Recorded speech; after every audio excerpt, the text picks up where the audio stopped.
Yo, what's up? Hello. Bro, you know how I feel about conspiracies. A lot of them are stupid. You've seen me shit on so many conspiracies, but I'm telling you, the more I'm looking into this, I'm starting to think there's a possibility that they did not... That Epstein's still alive. They snuck him out last second. I don't... There's just too many things that are so hard to explain, and we're going to go over them. We're going to watch clips of other people talking about it. We got Alex Jones talking about it. We got Joe Rogan talking about it. But there are a few things that just...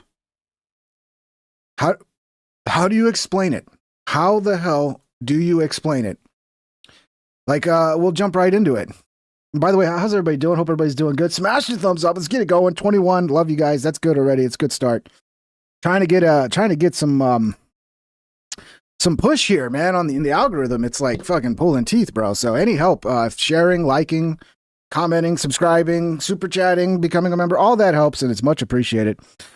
So, okay, this came out on 4chan. And at the time, people didn't know if it was legitimate or somebody was making some shit up. But since the Epstein files have come out, this is legitimate. This guy actually worked at the prison. And here's what he posted on 4chan. Not saying anything after this. Please do not try to dox me. But last night after 4:15 count, they took him being Jeffrey Epstein. They took him medical in a wheelchair, front cuffed, but not one triage nurse says they spoke to him. Next thing we know, a trip van shows up. We do not do releases on the weekends unless a judge orders it. Next thing we know, he's put in a single man cell and hangs himself. Here's the thing.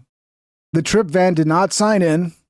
We did not record the plate number, and a guy in a green dress military outfit was in the back of the van, according to the tower guy who let him through the gate. You guys, I am shaking right now, but I think they switched him out. Now, I always thought this was most likely just bullshit, somebody making something up on 4chan, but this is legitimate. They know the guy's name. They did all kinds of investigations, and it came out in the Epstein files. This is a legitimate guy, a legitimate fucking dude who worked at the prison, okay? So you got that. You got a guy working at the prison saying it looks like they actually took him out and he's gone, and then he hangs himself. And okay, so that's one piece of it. The second piece is the body. There's too much weird shit that doesn't line up with the photos of his supposed corpse. Okay? Here's Benny Johnson talking about this whistleblower and what we know about him. All right, for those of you who can't stand Benny Johnson, I'm sorry. Just I don't know, hold your nose for like 2 minutes and 2.5 minutes. Has Jeffrey Epstein been found alive? Well, there's a very mysterious note in the Epstein files that have many people asking, wait a second, is this dude still living? Was he body swapped? It's this note right here that was an anonymous 4chan post effectively saying, I'm a guard who works in the prison, and I watched the day that Jeffrey... I read the message. I totally forgot to put it on the screen though. But yeah, this is the message I was just reading from 4chan. Jeffrey Epstein died, and what happened was Jeffrey Epstein was wheeled out of his cell inside of a wheelchair. He was chained to that wheelchair, and then he was taken into a transport vehicle, never to be seen again. And this was a prison guard that was anonymous until the Epstein files were released. And now we know this man's name is Roberto, that he was a lieutenant at the jail, that he was somebody who is very high up. And now there's been much speculation to be said about Jeffrey Epstein and the... Okay, so this is one piece of the puzzle with the body, okay? The ears don't match, all right? Here's Epstein alive. They rotated it so he'd be in the same orientation. The ears don't match. Different ears. I guess when you die, your ears just transform or something. Weird, right? The nose is a different nose. Look at this nose. Look at his nose. I'm seeing people on X be like, well, when you die, your nose changed shape. Really? Does it? Do you go from having a straight nose to a hook nose? When you die, I mean, maybe I can look this up, but I think that's a little fucking ridiculous, dude. Okay, so, but that's not it. That's not the most damning evidence with the body. We'll get to that next. It's actually Jeffrey Epstein. People are saying there's different ears, different noses, and so on. But I'm going to draw your attention to the fact that the person who did the autopsy said straight up, like, there's no way that Jeffrey Epstein could have killed himself in this autopsy, and they doctored the autopsy. The thyroid cartilage sits at the front of the neck. I have never seen 3 fractures like this in a suicidal hanging. I've looked at pictures. Yeah, people are saying it's Hillary Clinton's brother. Is that the corpse is not Epstein? It's Hillary Clinton's brother. But the photos I've seen of Hillary Clinton's brother, he's a bit too fat. He's a bit too fat. Sometimes there's a fracture. I see the similarity, or a fracture of the thyroid cartilage, but not 3. Very unusual to have 2, and going over 1,000 jail hangings, suicides in the New York City state prisons over the past 40, 50 years. No one had 3 fractures. Most hangings, especially free hangings, the ligature slides up to beneath the jawbone, the mandible. That's what they do. They take some homeless guy who like slightly fit Epstein's look and then strangled him to death in an alleyway and dyed his hair fucking gray and gave him the Epstein haircut, and boom, it's Epstein now. I don't know, man. Again, we just showed you a little bit of the body. Coming up, the biggest one to me, that's like, holy shit, that's a definite fucking red flag there. That something's up. We're going to get to that next. In the middle of the neck. Dr. Bodden says a wound straight across the neck is more common when a victim is strangled by a wire. And then I wanted to also bring your attention to Megyn Kelly, who we really respect on this channel, saying, listen, you don't know anything about Jeffrey Epstein. You'll probably be hearing from Jeffrey Epstein very soon. What does Megyn Kelly know? Here we go. We're not done with Jeffrey Epstein. I can tell you that for a fact. Can't tell you how I know, but I can tell you for a fact we're going to hear a lot more about Jeffrey Epstein in the coming year, and you may be even hearing from him directly. I don't know. Maybe, I don't know, when did this clip come out? She might be talking about the Bannon interview, because you do get to hear from Epstein directly in the Bannon interview. At Spocko2181 super chatted $4.99. His nose reverted to its true form in death. Kind of like Dracula. Yeah, I mean, that's what it is. He was you know, the Jew nose, you know, you can't hide it in death, right? Is that what you say? Thank you, Spocko, for the 5, brother. So now we know definitively that the autopsy was messed with. Megyn Kelly thinks Jeffrey Epstein is alive. What do you think? There's some really wild theories out there. All right, so yeah, let's get some more of the body. Where's the body stuff? Here we go. Epstein had a barbed wire tattoo. This one to me is the one where I'm like, okay, look, usually I think this shit is stupid, but this is like, someone's got to explain this. Like, did he get rid of his tattoo? Did he have tattoo removal in prison or something? Like, tattoos don't just disappear, bro. Okay, let's look at this. All right. So there's testimony of Epstein having a tattoo. He definitely had a barbed wire tattoo on his left arm. Even Grok confirms. Okay. Here's the photo of this piece of garbage with, I mean, this is the stupidest tattoo, by the way. Epstein gets a barbed wire tattoo. What is this, 1998 or some shit? When that was the cool thing to do. Everybody had a barbed wire tattoo around their arm. But yeah, I also figured out finally how, let me do it during the show. Fuck, what was it? This one, right? Yeah. Nope, that's not it. Fuck, what was, oh, here we go. I can finally zoom in. Finally figured out how to do the zoom ins live. Here we go. There we go. I can do the zoom ins. It took me forever to figure this out. I spent hours today figuring this shit out. That'll come in handy later. Okay, so you see, clearly, dude had a barbed wire tattoo. Does the corpse have a barbed wire tattoo on its left arm? No, it does not. So that's 3 things. The ears don't match. The nose doesn't match. There's no tattoo on his left arm. Maybe there's an explanation, but I don't. I mean, did he fuck? Maybe he was so embarrassed by that stupid barbed wire tattoo that he got it lasered off or something. But most people don't do that. Most people don't take the time to laser off tattoos because it takes forever and it's very painful.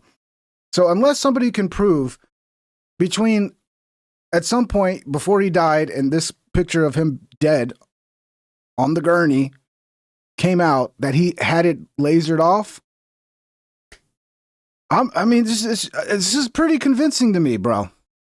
I mean, we're not talking about like speculation. What? No, the nose. Everybody can look at that nose and go, "That's not the same nose." You can look at the ears. It's not the same ears. And then the dude doesn't have his tattoo on the arm. What the fuck? And he has more chest hair too. Does he have more chest hair? No, there's less chest hair. No, the chest hair is kind of a match. I'd say I'd let the chest hair go. So, I mean, look, I usually think everything. Yeah, he looks rough because he's dead. Because he's a dead man. I usually just like. Let's move this further back here. This one should be in the further back. I usually laugh at these sort of conspiracies. They're fucking, clickbait garbage 99% of the time. But those are some legitimate questions there. Where is his tattoo? Why does his nose not match? Why does his ears not match? That dude's a fake human? That's possible too. I mean, there's theories out there that there's like Epstein is a character. He's like a deep state character. He's not even real. There's like 5 different people played Epstein, So yeah, it's weird. And here's, again, people remember this photo that came out. This was after he was dead. Somebody flew a drone over Epstein Island.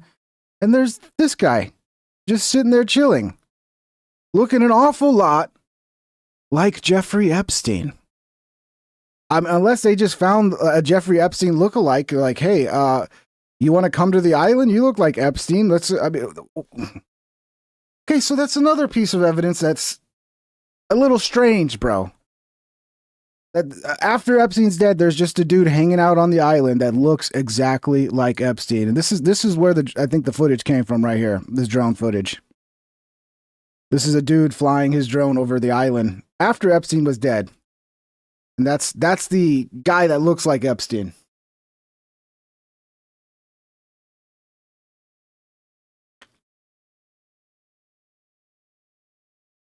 This is just where you see where the footage comes from.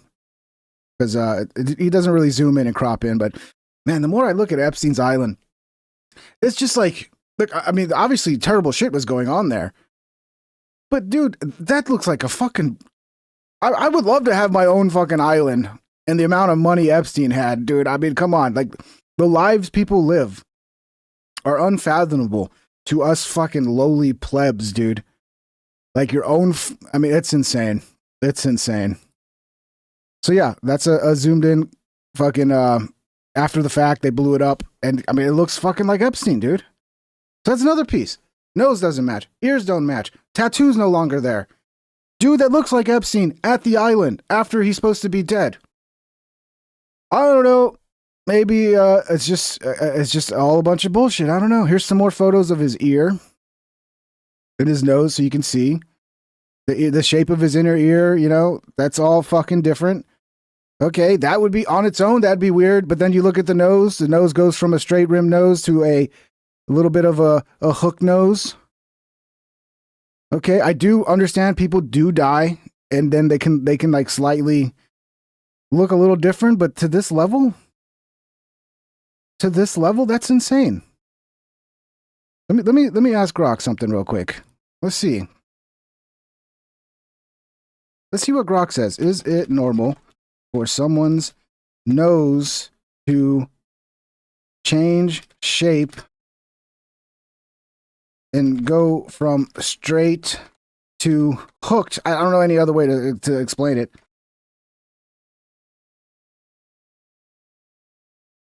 After death. Let's see. Let's see what Grok says.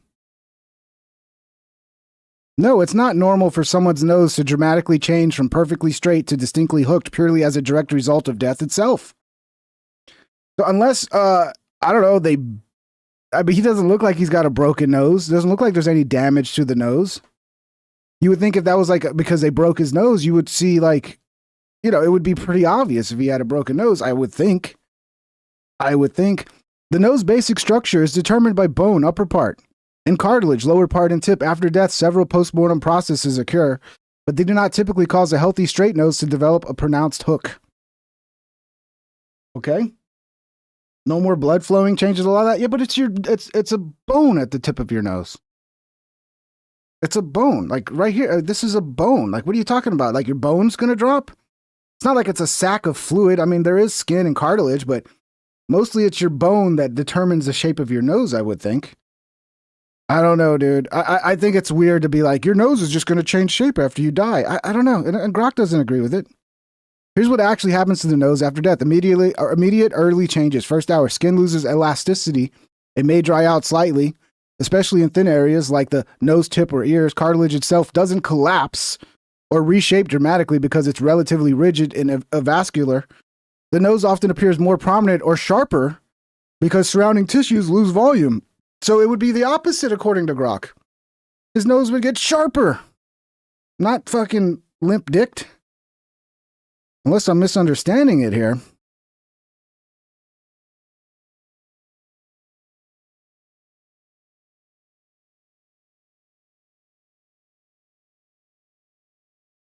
What about the inner ear shape? I mean, ever seen a human skull pink? What are we talking about, Pravid? Yeah, I'm pretty sure I have. No, the inner ear shape, the overall structure and contours of the auricle pinna, does not undergo significant fundamental changes after death that would make a person's ear look distinctly different in a way suggesting a different individual. Okay. So I think that's cope. I don't know why people are coping about this. They don't want it to be true. So they're just like grasping at straws. Oh, the nose changed shape. Oh, not like that, bro. Maybe if you died because, and in the process of dying, you broke your nose. Yeah, maybe. What was the other thing I was going to ask? What about Epstein's tattoo?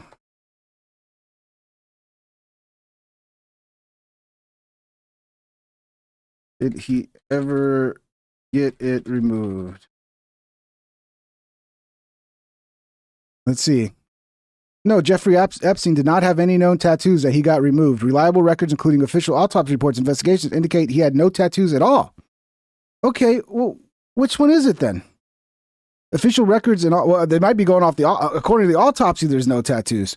Conspiracy claims about a missing tattoo. Some online theories, especially recirculated after 2025 file, points to photos allegedly showing Epstein with a tattoo, barbed wire on his left arm, other designs of Black Panther. These are typically debunked as manipulated, edited images. Okay, so what was the post saying that it's in a fucking report here? Ooh, fuck. Where was it? Where was that one at? That says it was a fucking report. Where did that go? Did I lose it?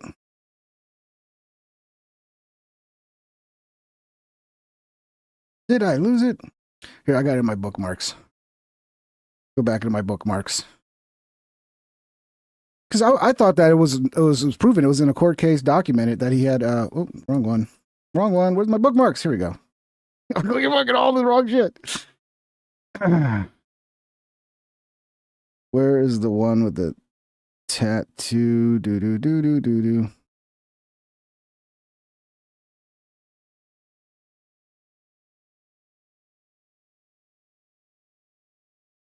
What did I do with it?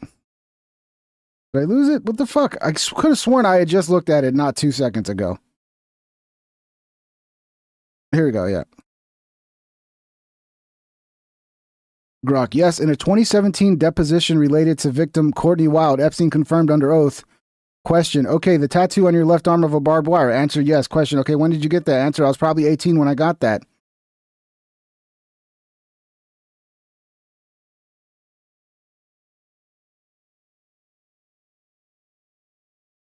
I want to see what Grok said. Grok just told me, because Grok is fucking retarded sometimes.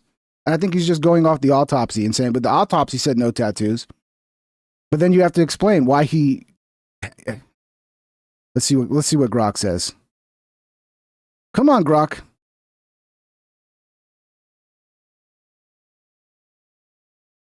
Patrick Burns post contrasts a pre-19 photo Jefferson played by his left arm between all types showing no such mark. The referenced 2017 deposition testimony, often misattributed to Epstein, actually comes from victim Courtney Wild, describing her own barbed wire tattoo at age 18 with no verified record of having a permanent.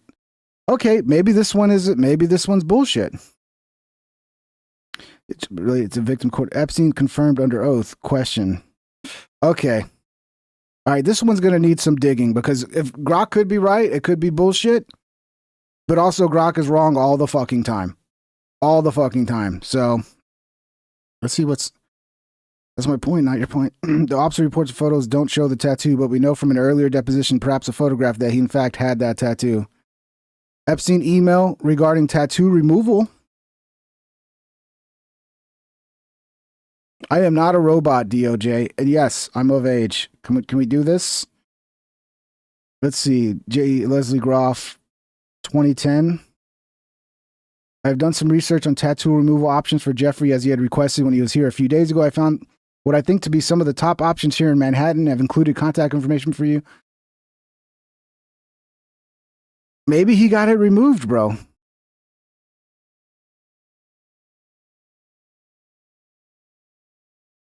Yeah, maybe he got it removed. Maybe that's what it is. Okay, so all right, the tattoo is a little okay. I'm not sure what to think. Did he have a tattoo? Did he not have a tattoo? Did he get the tattoo removed? I mean, if I had a stupid barbed wire tattoo like that, I would have got it removed too, bro. I would be like, oh shit, what was I thinking? What was I thinking, bro? Now I look like a retard. I mean, I think all tattoos are pretty much retarded, but that's just me, you know. I'm a non-tattoo type of guy. Let's see what else. I love what you're doing here. Sorry, but Grok was wrong. Epstein didn't confirm he had a tattoo under oath. Courtney Wild confirmed she had a barbed wire tattoo under oath. That tattoo seems really out of place, to be honest, like photoshopped. Okay. I'm most concerned for that tiny little foot with the croc on it. Here's his intake form for gel showing NA for scars or tats. Okay, so it looks like the tattoo one, we just debunked it real time. I could still be wrong. I could be, yeah, but it looks like he either did, if the photo's real, he got it removed, possibly. But when he got into the gel, there was no tattoo. Okay, so that still leaves, though, the nose not matching and the ear not matching, and the supposed footage of him there. But I think we need to dive more into this. We need to really confirm whether that tattoo photo is a Photoshop or not. Here's Alex Jones talking about it. Because Alex believes the tattoo thing. Maybe Alex falling for it too. Epstein files, he is known to have a tattoo. This body right here that just came out, the new pre-autopsy photos. Yeah, scroll up. And I mean, that's a pretty good Photoshop. But AI can do literally anything now. I just think see the arm. He has no tattoo on his arm. Thomas Massey did a little poll. Most people say he is still alive. So majority of people believe Epstein is still alive. There's someone that looks like him on the island in 2023. Who the hell's that? And what's he doing on the island? I mean, Why it does looks he look like so he's similar to Jeffrey Epstein? The same clothing, same. That looks like something he'd wear. Looks like he's giving that guy orders on what to do on the island too. He's pointing at him, telling him where to go and work. And yeah, he's got boss posture. That's boss posture, 100%. So, I mean, you guys pull up the ears. We showed it last hour. The side-by-side ears, who then match somebody else that just died right before he died. So, Tony Rodham, Hillary Clinton's brother, died in June. So that's what, 2 months before? They could have cryogenically froze him, maybe even just kept his body fine. I don't know. That seems a little crazy. That seems crazy. I'm not too well versed on how quick a body can decompose when it's in a freezer, but man, that nose sure looks like his nose, doesn't it? But he's too fat. The coroner said that look at that chin. Throat was he's too fat. His neck were broken in 3 places, which is totally indicative. And the top corner in America, pathologists also reviewed it for the family and said his neck was broken in 3 spots. The man on the stretcher, to me, did not look like Epstein. And now they even let the public see that. Normally when you're dead, the drapes over you. The ears are different, a lot of stuff.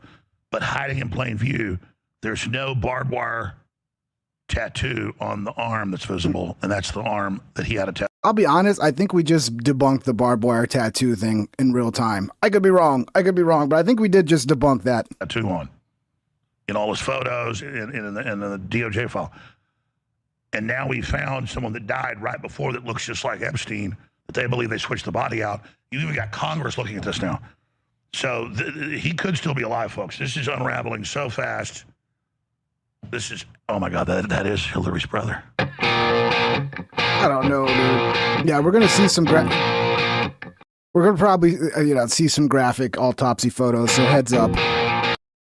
he killed himself. But I don't. When I look at Epstein's brother, I see. Okay, yeah, there is some similarity with Epstein, but he's too fat, bro. He's too fat. Died in general since it first broke. I immediately thought that they broke him out of prison, and you. Well, let's stop there. Yeah. It's not off topic. That's a huge stack. Let's go to that now, because now Congress is looking at this. This is coming out. Let's get the document cam over here, please. Pull up the HD shots in there for everybody.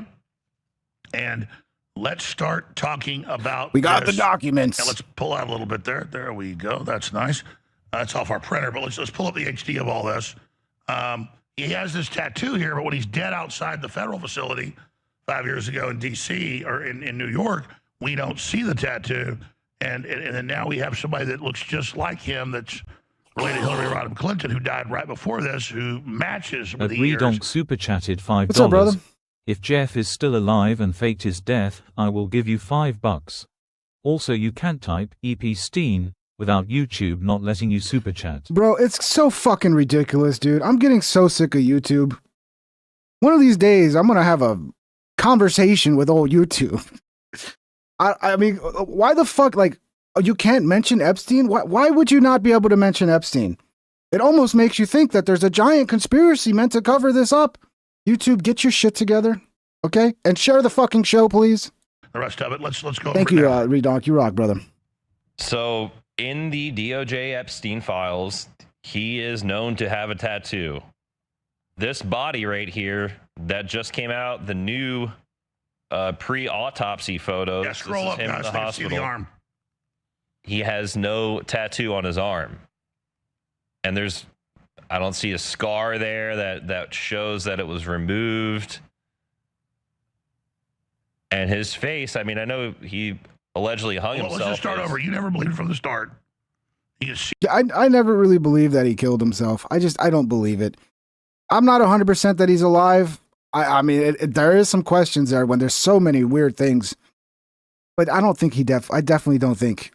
If he did die that day, I think they had somebody in there that did the deed. Because, I mean, that was you know how hard it'd be to actually hang yourself in the setup the way he did it? I mean, that's hard work, bro. Like really, really hard, difficult work. the garrote line there. But again, that's the same arm. And you do not see the tattoo. And we have more photos. We have photos of him being brought outside where they didn't put a sheet over him when he's dead. They don't normally do that.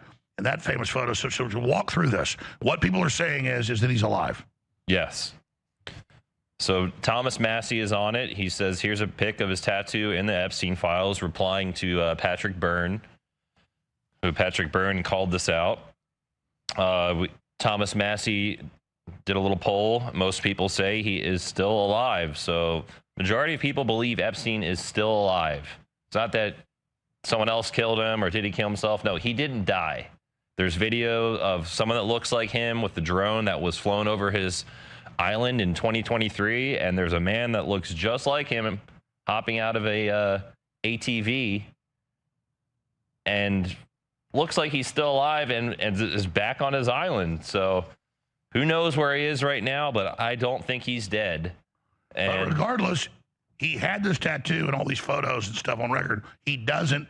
When he's brought out of the ambulance, supposedly killed himself at the federal facility, and in these other photos, he doesn't have the tattoo. and his earlobe is different. The whole design of his ear does not match up at all from the dead And we've body. got side by sides of those we can show. And so there's someone that looks like him on the island in 2023. Who the hell's that?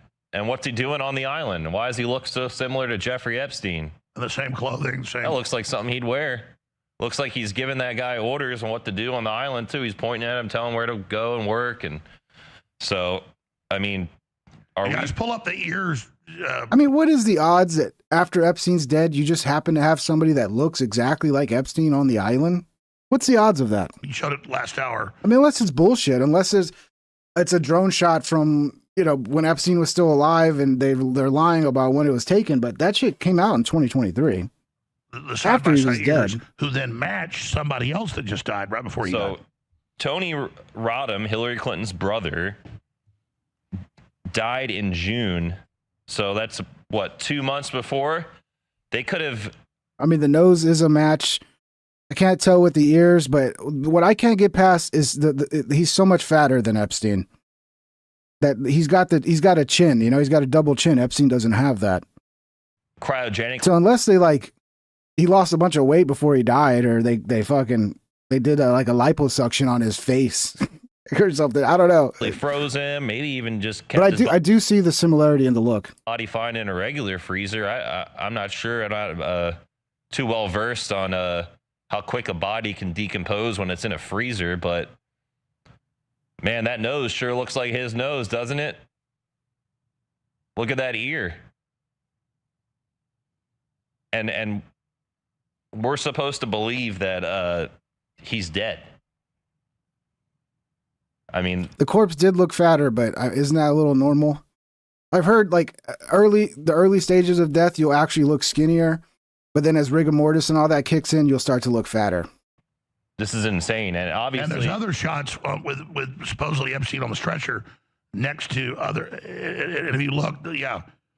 They say never let a good crisis go to waste. So, her brother's dead. Oh, well, I got an idea.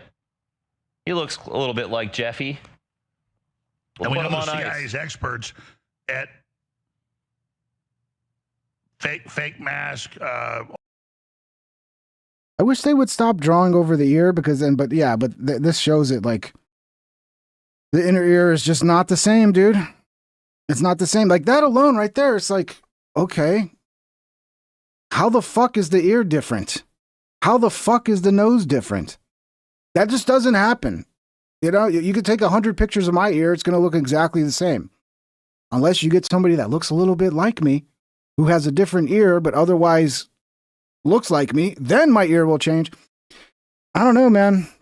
And it's not out of the realm of possibility. This guy had so much fucking money and so many connections and so much dirt on people. He might have just been able to blackmail his way out of prison. He might have just been like, hey, I don't know, man, but it's not out of the realm of possibility to me for somebody like this to have so many connections within government, more money than God. And he just willed out one day and now he's dead. I don't know, but yeah, I mean, your nose doesn't just change shape after you die like that. Okay? And your ears definitely don't fucking change shape. The tattoo thing, in case you missed it earlier, the tattoo thing might be bullshit because it looks like they're attributing a quote as if it's Epstein talking about having a tattoo when it's another person talking about it. So that seems like somebody was probably purposely like moving things around to have a viral video or whatever. As for the photo being photoshopped of the tattoo, the barbed wire tattoo, it could be photoshopped. But then he also could have had it removed because there's emails within Epstein's the Epstein drop that just came out showing Epstein was looking into tattoo removal. So that's a hard one that's a little more kind of, I'm willing to go, that's a bit debunked, but who knows? I could still be wrong about the tattoo. Also, plastic surgery. But you look at the ear of Hillary Clinton's brother, it's the same ear. You pull that up, it's uncanny. Wow. So I think we really got something here, and Thomas Massey's calling out, Patrick Byrne is calling out. I'm glad finally people are getting over the who killed Epstein. It's now Epstein is alive. Where is he? You've always thought that. I always thought that since day one. I said there is. By the way, let's get Patrick Byrne on tomorrow. And it's not just my show. Let's get him on the War Room. He comes on all the shows. Let's get him on with the morning show, Brianna. Let's get him on tomorrow. Why would they kill him when they could do this? He's too valuable to everyone. He has his hands in too many things. And that's why all the cameras are turned off. Yes. And it's a national security issue. I believe he's in witness protection. And if he's involved in multiple intelligence agencies, we know that he's being protected still to this day. And he's sitting back laughing at this whole situation. We sell. Yeah, I mean, if you think about it, like, wouldn't you rather just off a guy like that? But then, what if that guy had people that were still working for him, who even if you offed him, they would still have the blackmail material. So instead, you just work out a deal, keep him alive, protect him, and now you have all of his blackmail material. I don't know. It's definitely fucking believable to me. Alex was also on Benny Johnson today talking about it.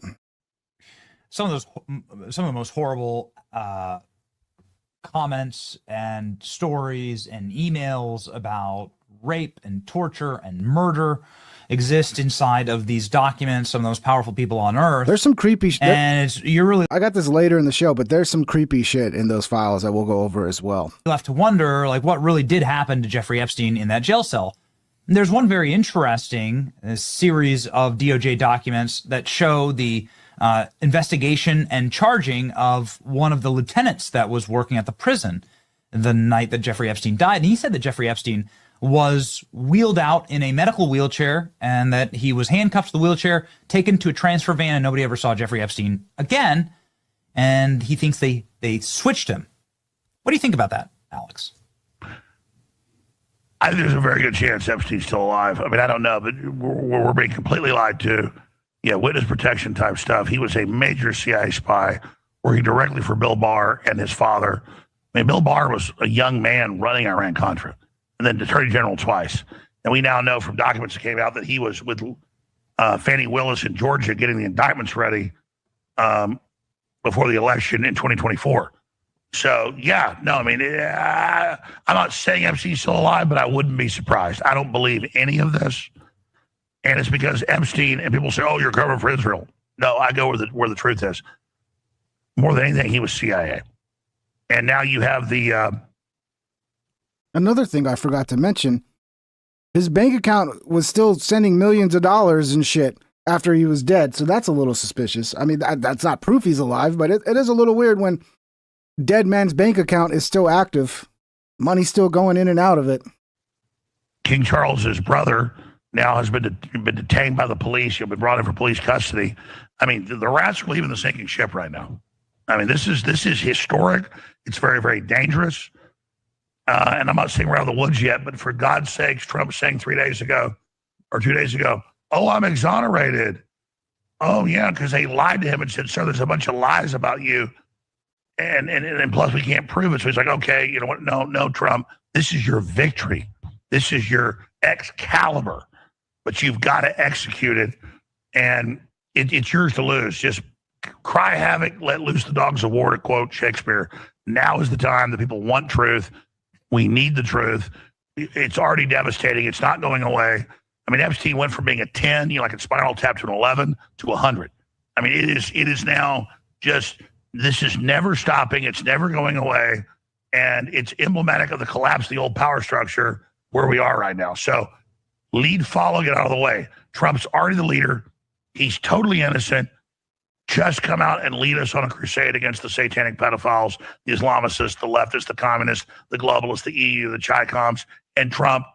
We will back you 1,000,000,000%. We want action.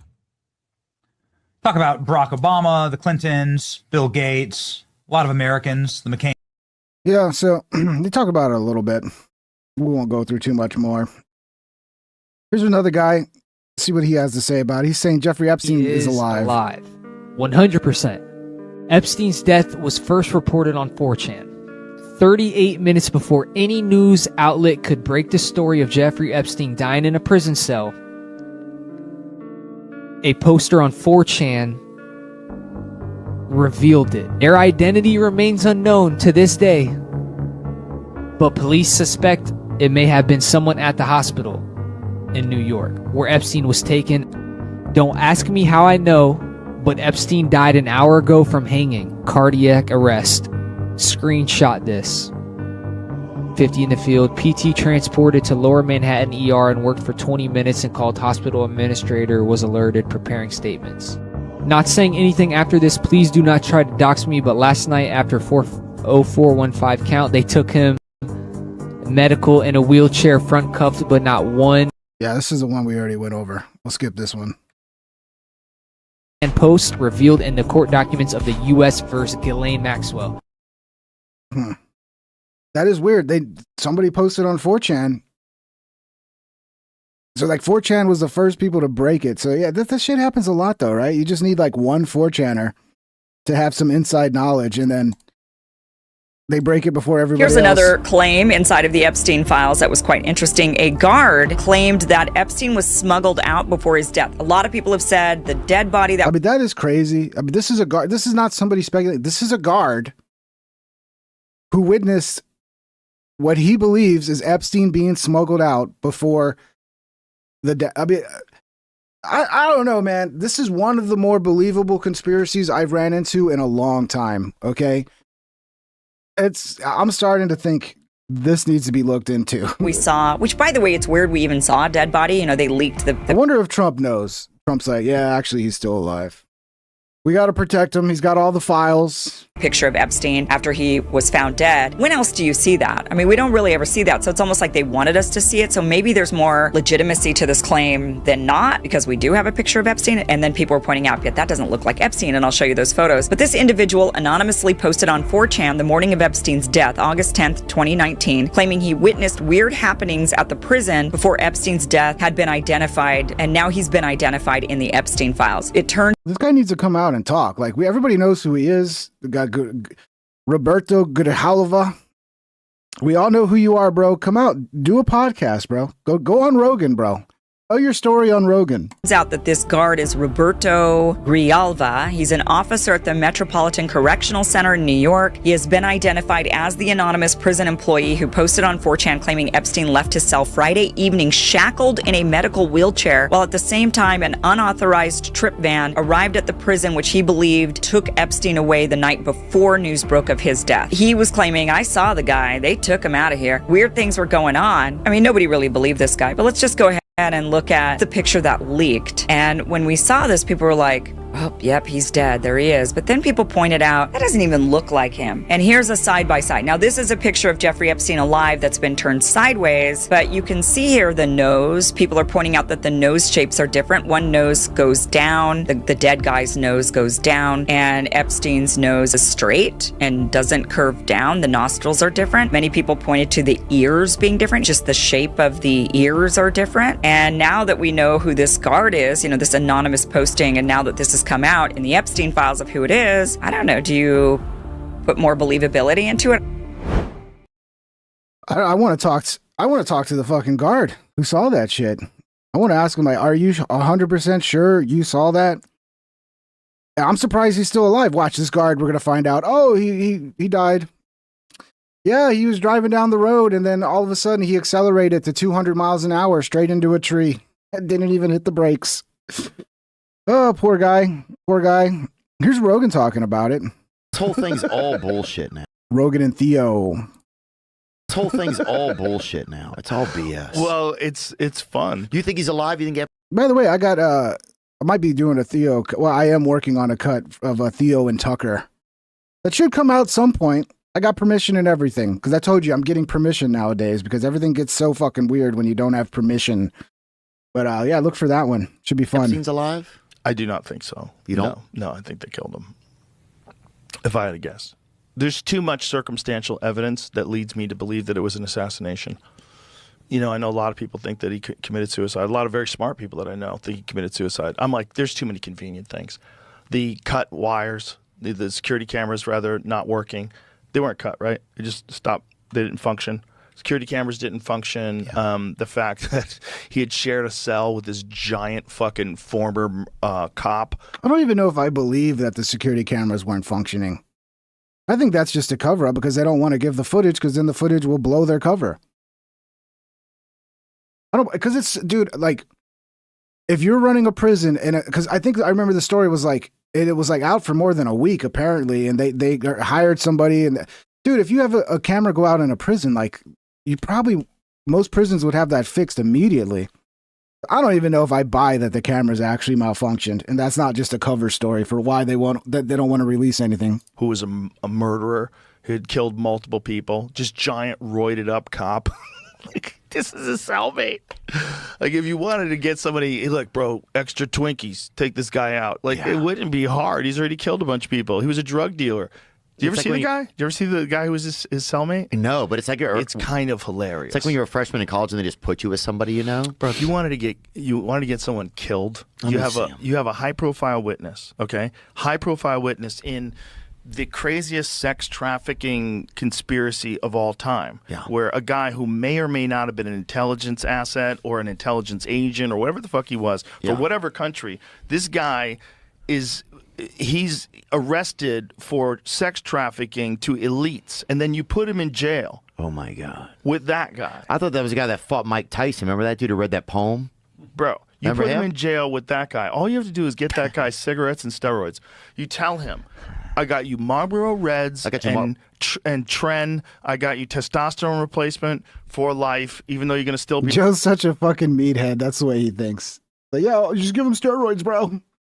Give him steroids, a lot of creatine. He'll murder anybody. In jail. I got you some Marlboro fucking Four Test men. 200s. Dude, he was found guilty of killing 4 men, and they put him in a cell with Epstein. Look at the size of that fucking savage. Big guy. Giant fucking muscle-bound, steroided up dude, and they put him in a cell with Epstein, and Epstein got strangled.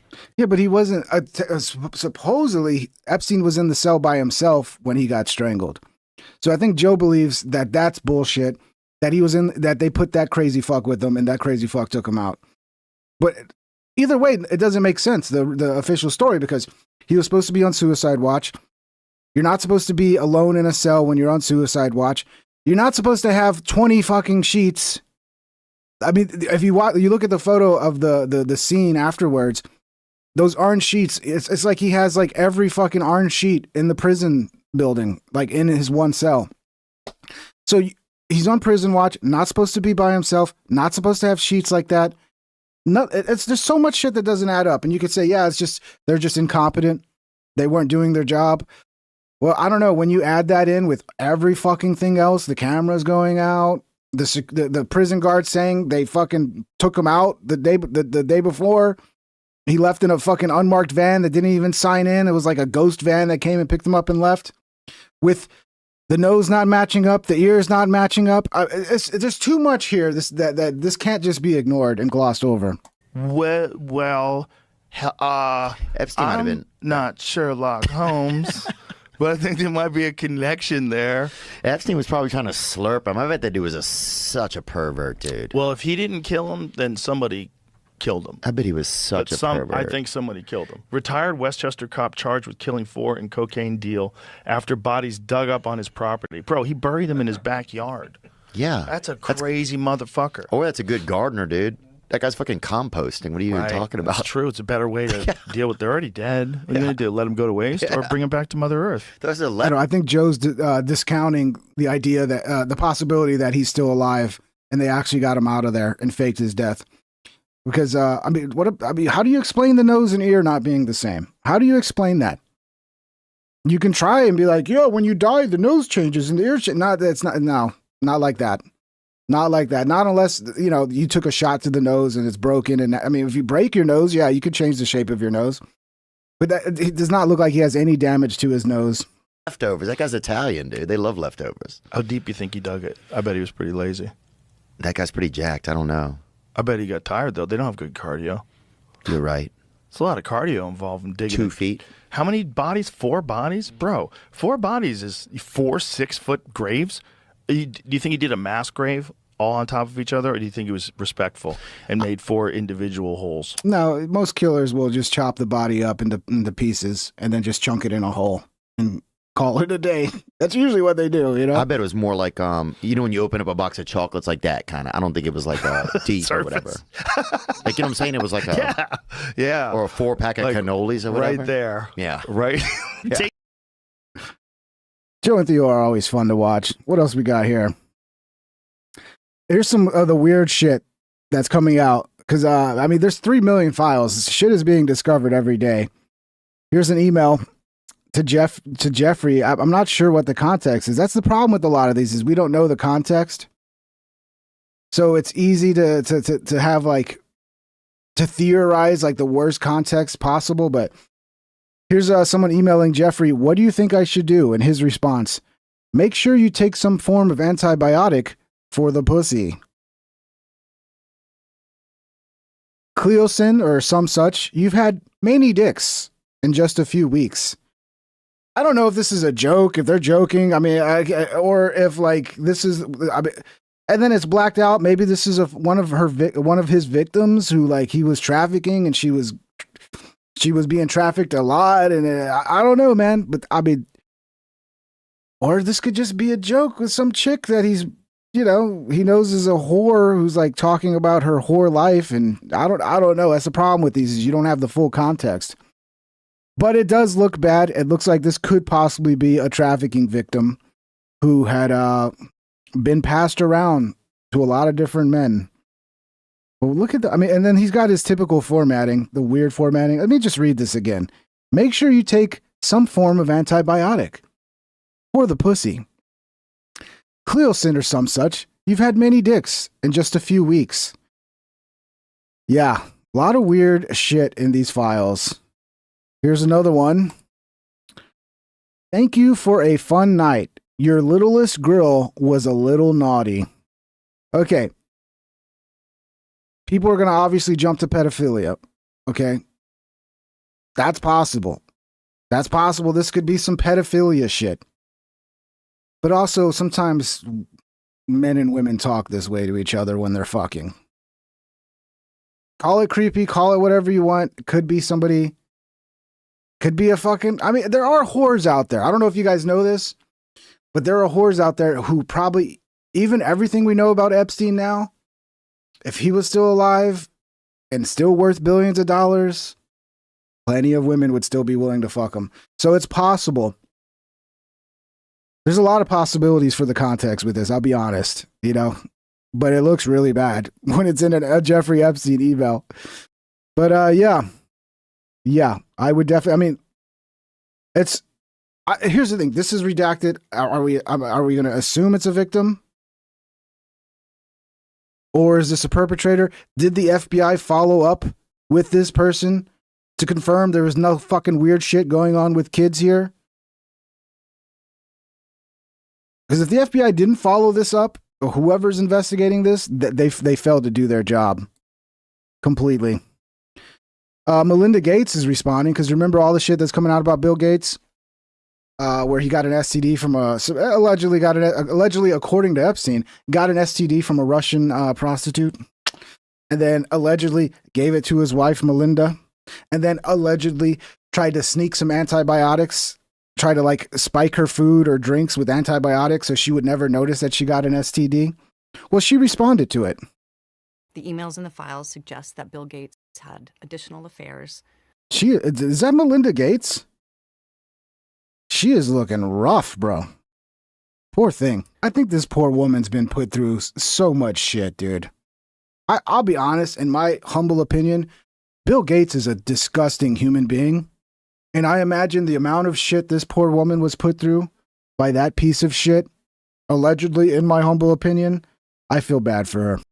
I have to say, of all the people that are getting destroyed by these files, it couldn't have happened to a better person than Bill Gates. Fuck him. Fuck him. 100%, bro. Chamois guy. Did you guys know Chamois guy is running for office? The last thing I remember hearing about this guy is like he got into a fight with a hooker and he bit her and all this crazy shit. Well, now he's going to run for office. Makes sense. Hey, it's Vince. I'm running for Congress against this guy. Stop having a politician that's worse than Biden. That's discretionary funding. Instead, vote for me, a guy who's not half dead. I'm gonna soak up the swamp, clean the house, and pick up those liberal tears at the same time. I'm gonna slap chop the nuts out of the woke, making less blue-haired commies and more red-blooded Americans. Vote for me so I can represent you and the ones that can't stand up for themselves. Vote for ShamWow! Paid for by OfferVid ShamWow. Bro, it is pretty base. I mean, it seems like he's like pro-life too. I mean, look, I would vote for this guy just based on the fact that he's not an old, decrepit, fucking elderly man that's like moments from death, whose probably brain is not functioning at like 30% of the level it used to when he was a grown adult. Like, yeah, can we stop please voting for people that are already basically dead? That would be great. But yeah, Chamois, boys. Oh yeah, here's out of order. Sorry. Bill Gates breaks silence on the latest release of Epstein files. I was foolish to spend time with them. I was one of many people who regret ever knowing him. I don't think foolish is the right word. I think you knew exactly what you were getting into, bro. Like these people who, there can be excuses made. Like if you go back, what was it, 2008 when Epstein was, convicted publicly of, you know what? If you associated with him after that, I don't have any fucking sympathy for you, to be honest. But, there are people probably who didn't know what was going on, who associated with him. Every minute I spent with him, I regret and I apologize that I did that. Part of that issue of trust brings me to Jeffrey Epstein. I want to know what your relationship with him was. Yeah, I met Jeffrey in 2011. So over a period of 3 years, I had a number of dinners with him. The focus was always, he knew a lot of very rich people, and he was saying he could get them to give money to Global Health. Really? But when did the Russian hookers play a part in this, Bill? I get it. Yeah, he's going to help you find money. Tell us more about the night that the Russian hookers showed up, Bill. How did that happen, Bill? In retrospect, that was a dead end, and I've said many times, but I'll say again, I was foolish to spend time with him. I was one of many. It's his fault. It's his fault that I slept with the Russian hookers and got an STD and gave it to my wife. People who regret ever knowing him. Allegedly. You've no doubt seen the allegations, including some of them from the last 24 to 48 hours. Are they true? No, apparently Jeffrey wrote an email to himself. That email was never sent. The email is, false. I don't know. Your wife seems to believe it, Bill. Your wife could have easily shut it down and be like, yeah, I don't remember ever anything with an STD or anything like that. But she seemed to, when she was asked about it, she seemed to go into a space in her head where she was remembering the trauma that you put her through, Bill. So in my humble opinion, allegedly, I believe Epstein. I think what Epstein was doing was he's probably in a hurry and he was composing a rough draft. He really wanted to take his time because he was pissed off at you for throwing him under the bus because he thought y'all were friends, and you clearly are just a user, Bill. You clearly just use people and fucking toss them aside. And he wrote a little rough draft to himself that he probably ended up actually sending, portions of it. Who knows what the actual email that was sent. I don't know. Maybe he never sent an email, but I don't think Epstein was just making shit up in that email to himself. I think he was spilling the beans, bro. Or he might have been working on the blackmail angle on you. So I don't know what his thinking was there. Was he trying to attack me in some way? But, it just reminds me, every minute I spent with him, I regret and I, apologize that I did that. The problem is some of the things that he has sent and some of the information about other people that has come up in those files has been true. Ooh, Bill, I like it. I like it. Don't give up, journalists. Don't let him spin it like a fucking little weasel, bro. We know something's up there, dude. Why would he do? Oh, look at his face. He does not. Look at it. Here's my first chant. Here we go. Oh, look at this face. This is the face of fucking I fucked up. You got me. You caught me. I'm dead to rights, bro. Yeah, Bill. Fuck you. Fuck you, you little weasel piece of shit, all right? Always hated Bill. I've always hated him. Always been a piece of shit to me. It's about you, do you think? It's factually true that I was only at dinners. I never went to the island. I never met any women. And so, the more that comes out, the more... I don't believe that. Let's hear it again. I never went to the island. I never met any women. And so, the more that comes out... I don't believe you, dude. You never met any women? Not a single woman? Come on, Bill. Out, the more clear it'll be. Stop lying. That although the time was a mistake, it had nothing to do with that kind of behavior. Is it frustrating to you, given? Oh, look at that little expression right there. To do with he looks like a naughty boy who just got caught doing something real naughty. That kind of behavior. Is it frustrating to you? Uh-oh. He's just thinking about that time. That sweet, sweet night with the Russian hookers. Yeah, he's thinking about it, bro. He's remembering those that sloppy lovemaking with the couple Russian prostitutes, bro, right at this moment. He needs more adrenochrome. At Spocko2181 super chatted I think he's had enough. $1.99. He needs more adrenochrome.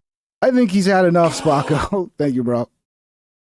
Yeah, At plebes. Redonk super chatted $2. The plebs. Press the like plebs. Thank you, Redonk, for reminding everybody. Yeah, links are in the description if you want to support the show. Smash a thumbs up. We're doing good. Already at 123. You guys rock. Thank you so much. Yeah, you can send a super chat if you want me to react to your message, and that supports the show. And it is a fan supported show, so it's much appreciated. But yeah, this is. Come on now. Oh, wrong way. Here we go. I'm just learning this. What a lovely view, huh? Is this the thing that we all want to see before we die? You're getting the POV of the Russian hooker right here. This is a POV of the Russian hooker who just gave Bill Gates an STD. Not good, Bill. Not a good look, bro.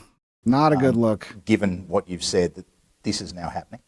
Not really. I mean, people should, hold people who are successful to a very high bar. And so, it's as these documents come out, they're going to be closely scrutinized.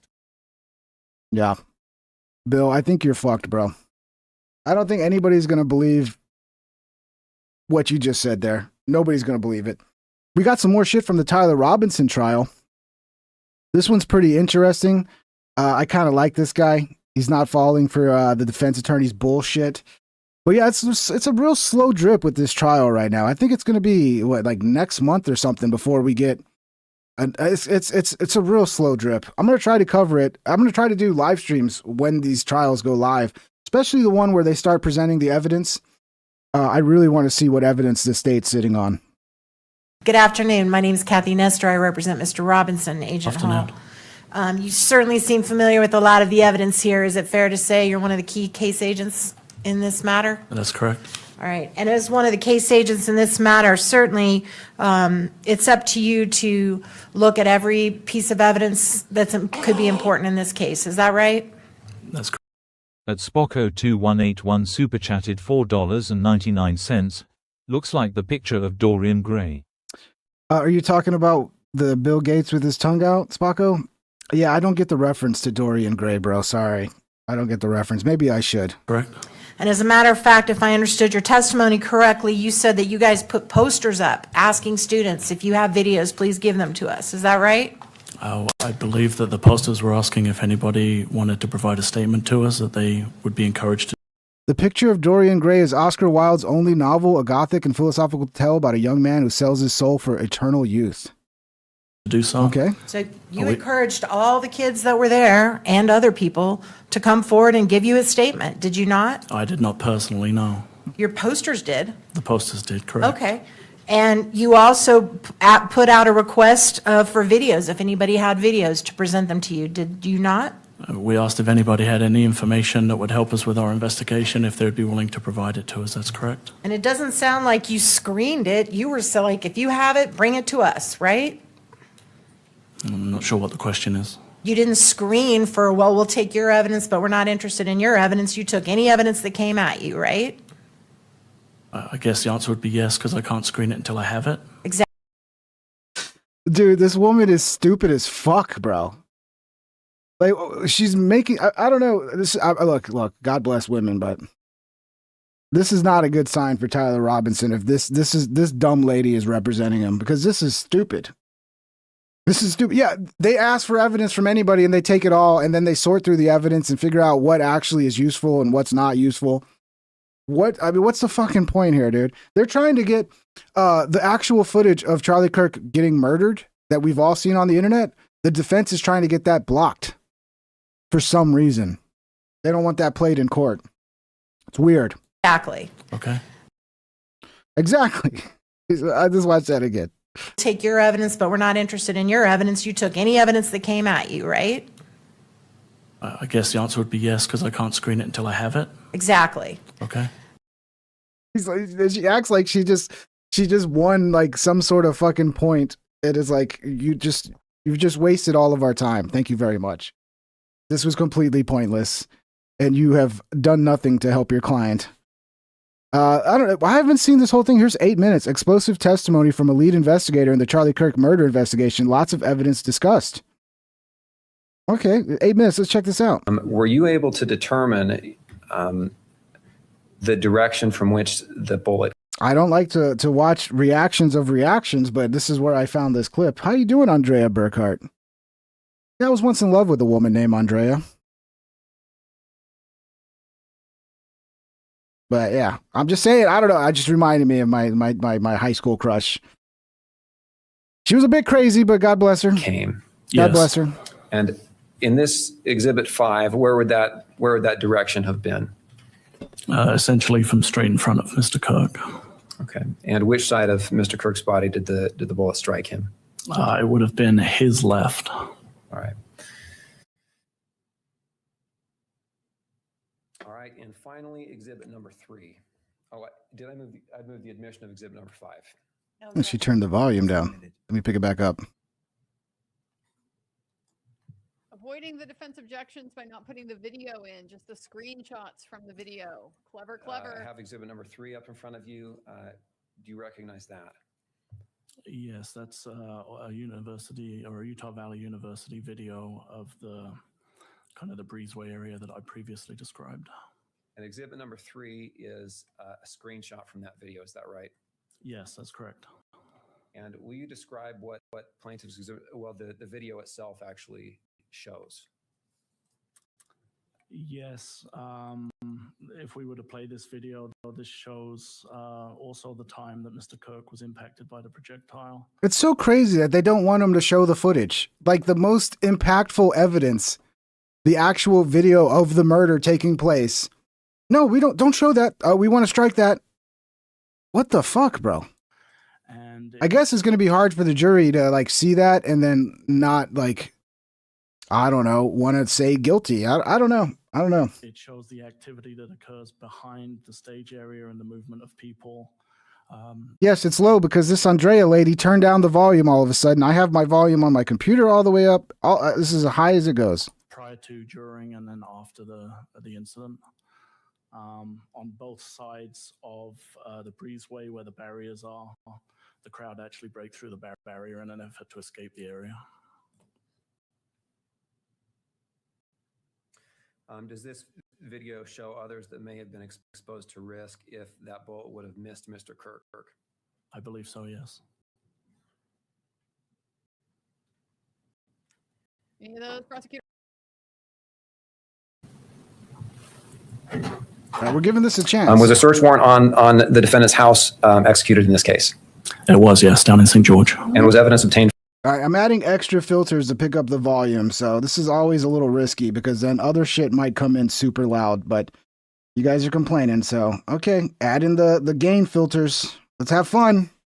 From his house? It was, yes. What kind of evidence? Kind of putting you on the spot, but if I recall, there were some bullet casings that had some inscriptions on. There were some tools that were believed to have been recently or just prior to the event. There was ring doorbell camera footage obtained in the presence of the event. You have read that adult child's affidavit in preparation for this hearing, right? Correct, yes. And was there anything in that affidavit that changed your view of the case or the investigation you should do? There was not, no. Was there anything new in the affidavit? No.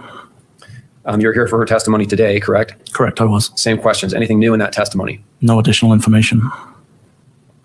Now, I want to ask you a little bit about the value of the witnesses as it relates to this case. Did the witnesses on scene identify the shooter? No, we did not have a witness that identified the shooter on scene. What was was that the primary goal of your investigation, to identify the shooter? It was, yes. And I want to ask you about the existence of other evidence. You said you collected surveillance evidence from Utah Valley University. Is that right? That's correct. Did that give you some additional information on identifying the shooter? It did, yes. How about doorbell cameras for the areas around Utah Valley University? Yes, we collected a large number of doorbell camera footage from multiple residences in the area, not just in Orem, but also in St. George. And we also recovered video footage from multiple businesses in the area of the university campus in Orem, and also from businesses between Orem and St. George. So there's a large amount of video footage obtained. The thing I can't wait to hear is like, what was the round? What was the round? Okay, it was obviously a 30-06 from what everybody says. Was it a soft point? Was it a fucking Full Metal Jacket? What was it? I mean, like, that's really what people want to know. Because the whole thing I still see all the time is like, if you think a neck would stop at 30-06, well, I got a bridge to sell you. I can't wait to hear the more details on that. And did those help you identify the shooter? They did, yes. Text messages. Did you collect text messages from associates of Tyler Robinson? We did, yes. And did those? Did those have any evidentiary value? They did, yes. How so? Some of the communications between Mr. Robinson and people that he knew indicated that he had been involved in the incident at Utah Valley University. Okay, and you say that indicated he'd been involved. What do you mean by that? There was, I don't recall specifically with text messages, but some of the social media chats, there were admissions that he had been involved in the incident as the shooter. So more than just CSI evidence. Was CSI evidence, crime scene investigation, collected in this case? It was, yes. Was DNA evidence collected? It was, yes. Does that evidence help you identify the shooter? It does, yeah. The evidence that would obtained did provide us with DNA evidence in relation to items used during the commission of the crime, and then they were compared to Mr. Robinson. Okay, items used meaning what? Specifically, a screwdriver that was recovered on the rooftop of one of the buildings, and a firearm that was recovered in a tree area on campus. And what? Oh, you didn't do the DNA testing yourself, correct? I did not know. But you're aware there have been reports that have given evidence as to the identity of DNA on that rifle. That's correct. Yes.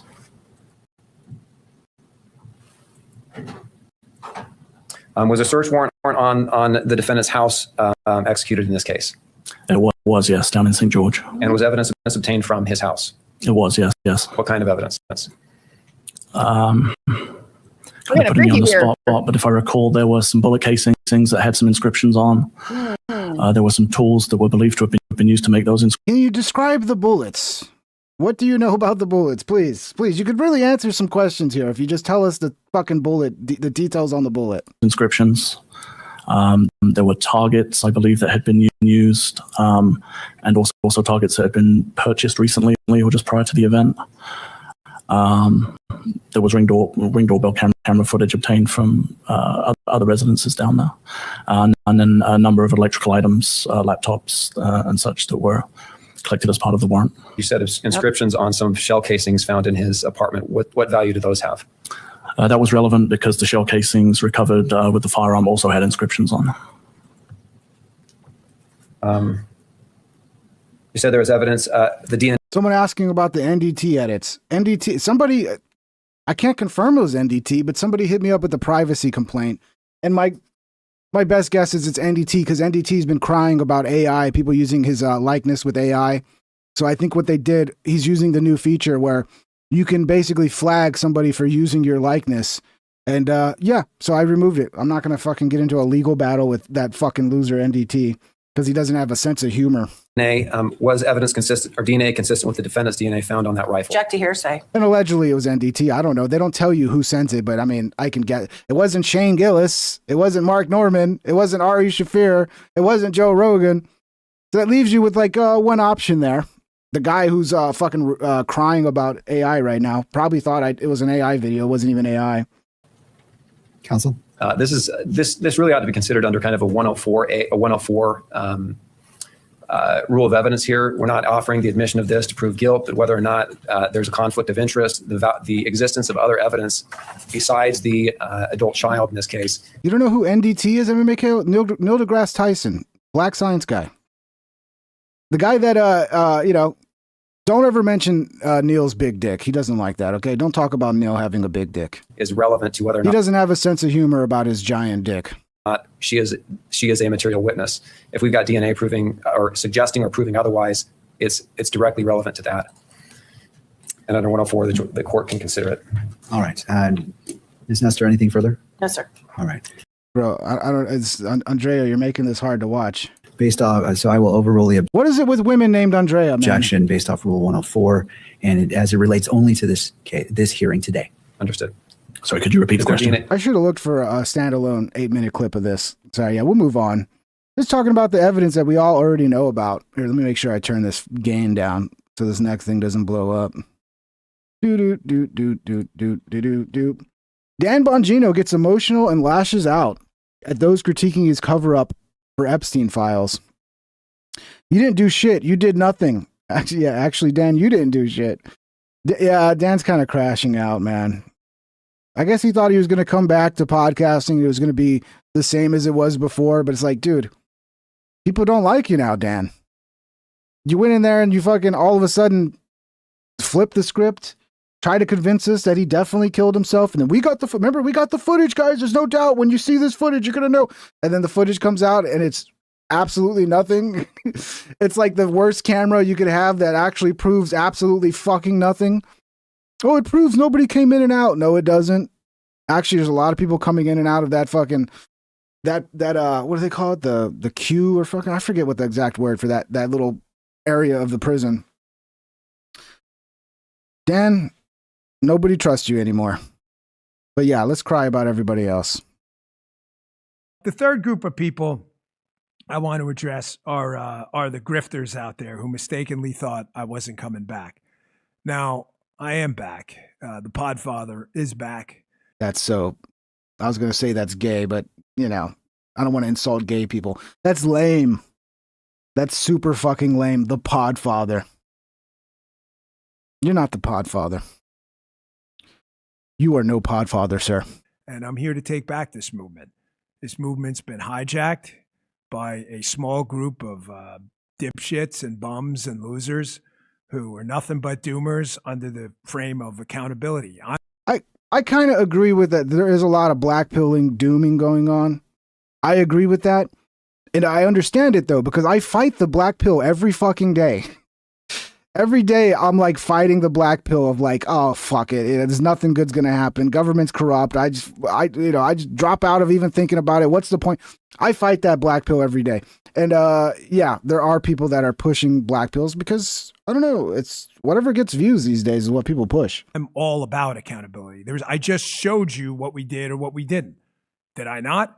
I'm not sitting here going, hey, trust me, bro. I showed you. If you like it, great. If you don't, that is absolutely your constitutional right. You paid for it to go out and go, that sucked. I would have done something different. Okay, but you didn't.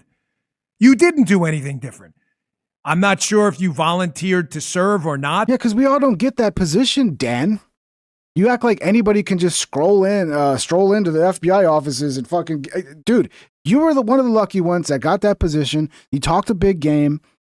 From, what you talked about before you got the position, it sure seemed like you were going to go in there and do some shit and actually fucking give us some transparency, but you didn't, Dan. Did you?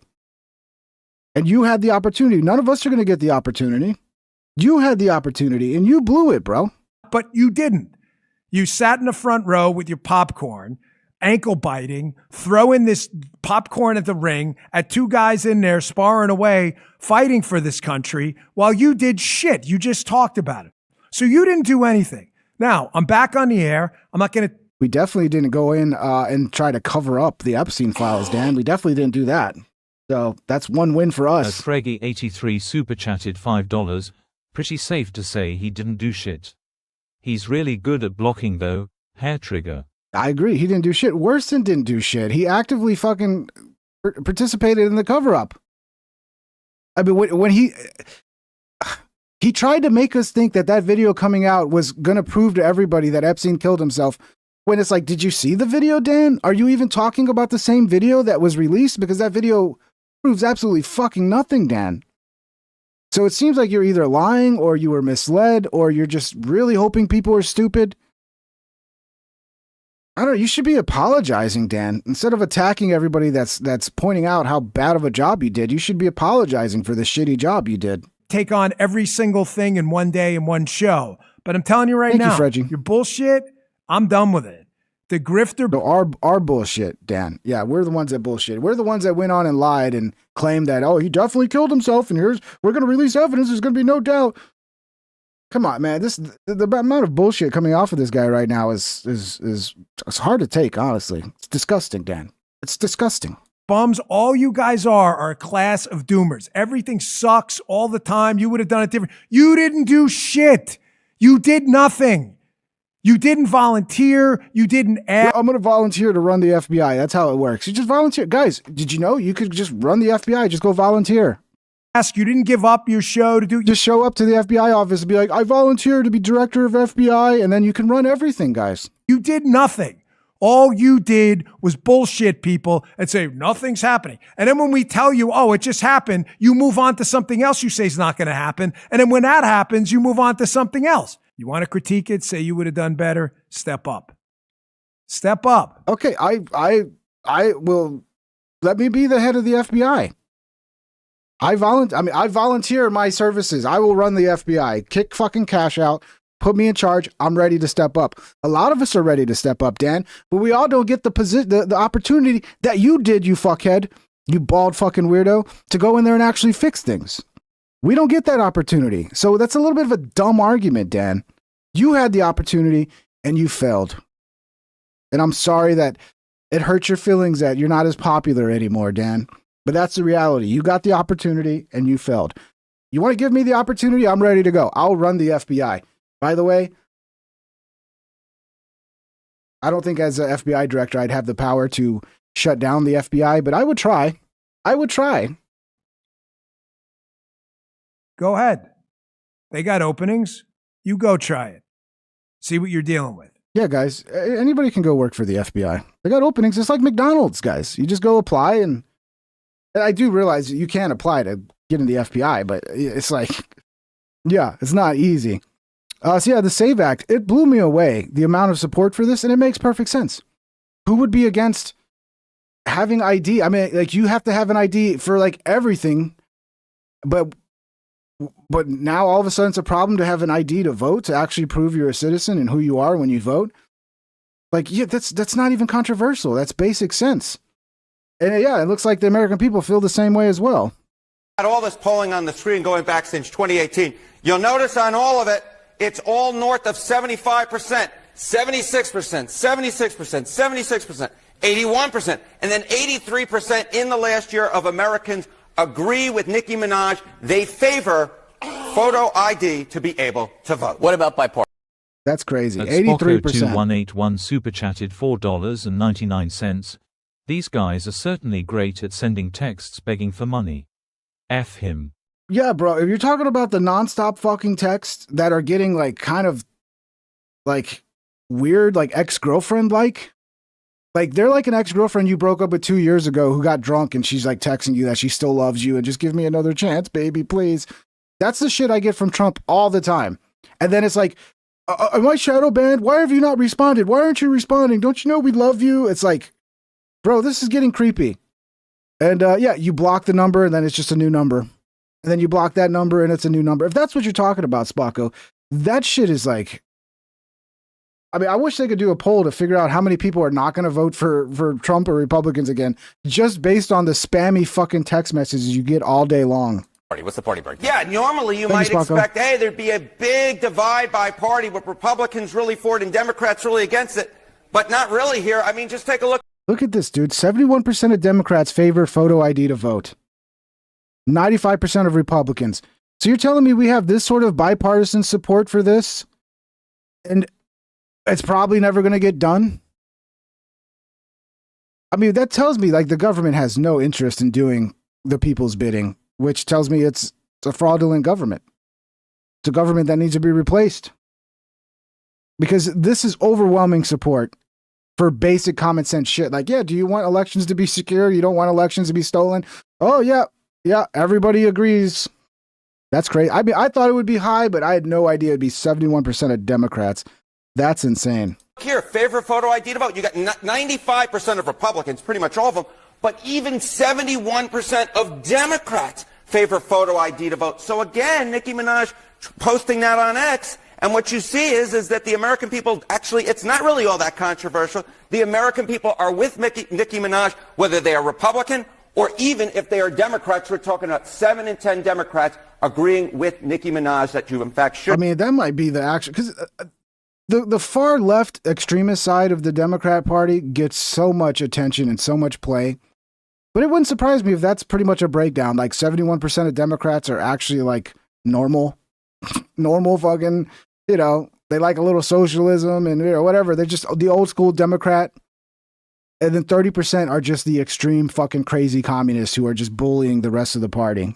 Show a photo ID to vote. What's the racial breakdown? Okay, what's the racial breakdown on this, right? Because I think a lot of people make the argument that people of color, non-white Americans, have a harder time procuring. That's a racist argument, by the way. I disagree with that. I think that's the most racist thing you could ever say is like black people are too dumb to figure out how to get an ID. First of all, it's not true. Okay. I have a lot of black friends. They all fucking, you know, they love their blunts. I like them too. It's a little too much. I prefer a regular joint or a bowl, but boy, they like them blunts. And guess what you need in order to buy some blunt wraps? Yeah, you need an ID. They're going to figure it out. It's so racist. Oh, black people are too stupid to get IDs. Oh. A photo ID to vote. But even here, take a look here. Favorite photo ID to vote. 85% of white people favor it. 82% of Latino. 76% of black Americans favor. Do you know how rare it is on any topic that there's this much agreement to be in the 70% alone, not to mention the 80s? Like, this is a no-brainer. The government should be doing this immediately. If the government's job is to honor the will of the people, this should be done immediately. Both sides should come together, write the legislation, and it should be done. But obviously, the will of the people is the last thing they think about. So the bottom line is this. Voter ID is not controversial in this country. A photo ID to vote is not controversial in this country. It is not controversial by party, and it is not controversial by race. The vast majority of Americans agree with Nicki Minaj that, in fact, you should have a photo ID to be able to vote. So something of a controversy, in other words. That's very good. The alliteration of Mr. John Berman, that Harvard education, paying off once again. Harold. I mean, this is CNN. This is a CNN poll, so yeah, I believe it. I believe it, and it just makes sense. It's my experience, like, dealing with people, and it makes perfect sense. Freggy83 super chatted $5, and that is why it will never pass. Yeah, it almost seems that way, doesn't it, Freggy? It almost seems like everything we want, we get zero of. So the fact that the American people want it, we'll never get it. I'm for it, man. I'm for it. Like, I'm whatever, filibuster, soft filibuster, walking, standing filibuster, whatever, dude. The people want this shit. And if you want to see your approval rating, which, by the way, Trump's approval rating has fucking crashed. And people are trying to figure out, like, why is the last approval rating so, like, he dropped big time? That's because his stupid comment about houses, about wanting not wanting house values to go down. He wants house values to keep going up. And of course, with young people, they were like, oh, fuck this. And like his approval rating with young people crashed. Yeah, because it was a stupid thing to say, dude. It's stupid as fuck. We need to get house prices down. We need to make the cost of living affordable. We need to get rent down, and we need to get people able to afford buying homes again. So I don't know. Trump, sometimes he does not help himself.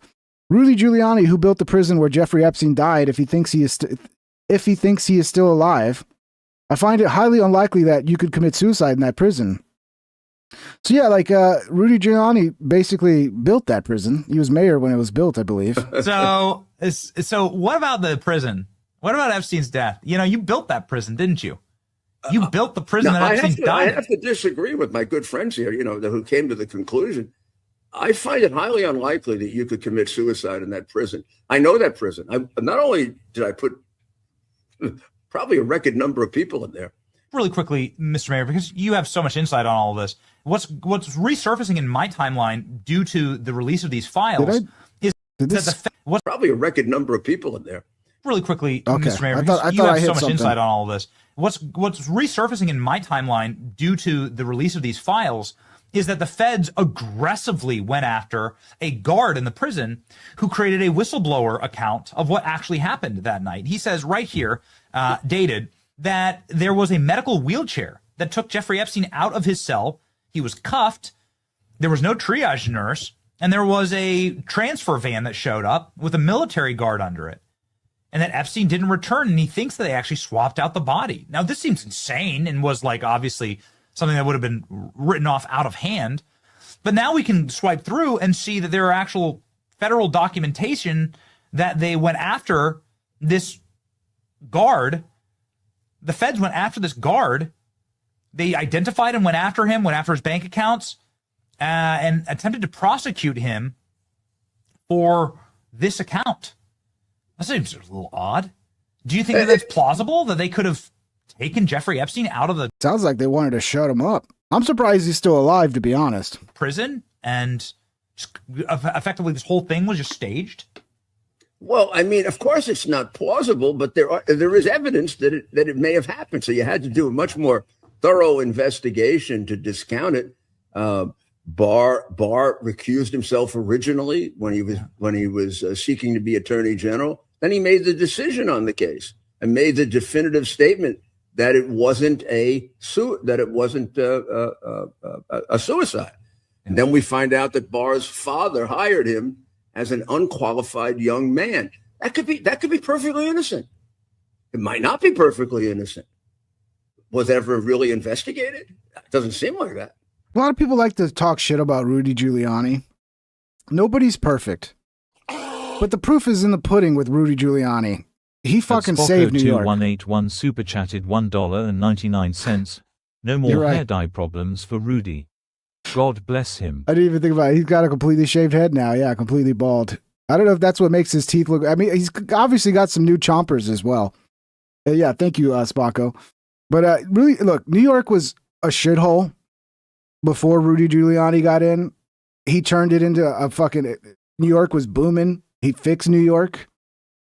New York leaves, goes right back to being a shithole. There are too many. Having investigated cases where you come to the conclusion to prosecute, you come to the conclusion of innocence, or you come to the conclusion you have enough evidence but not enough to win. You can come to all three, right? You run down everything. Here they seem to have run down very little. So, I think you're quite right in having a sense of justifiable doubt about it.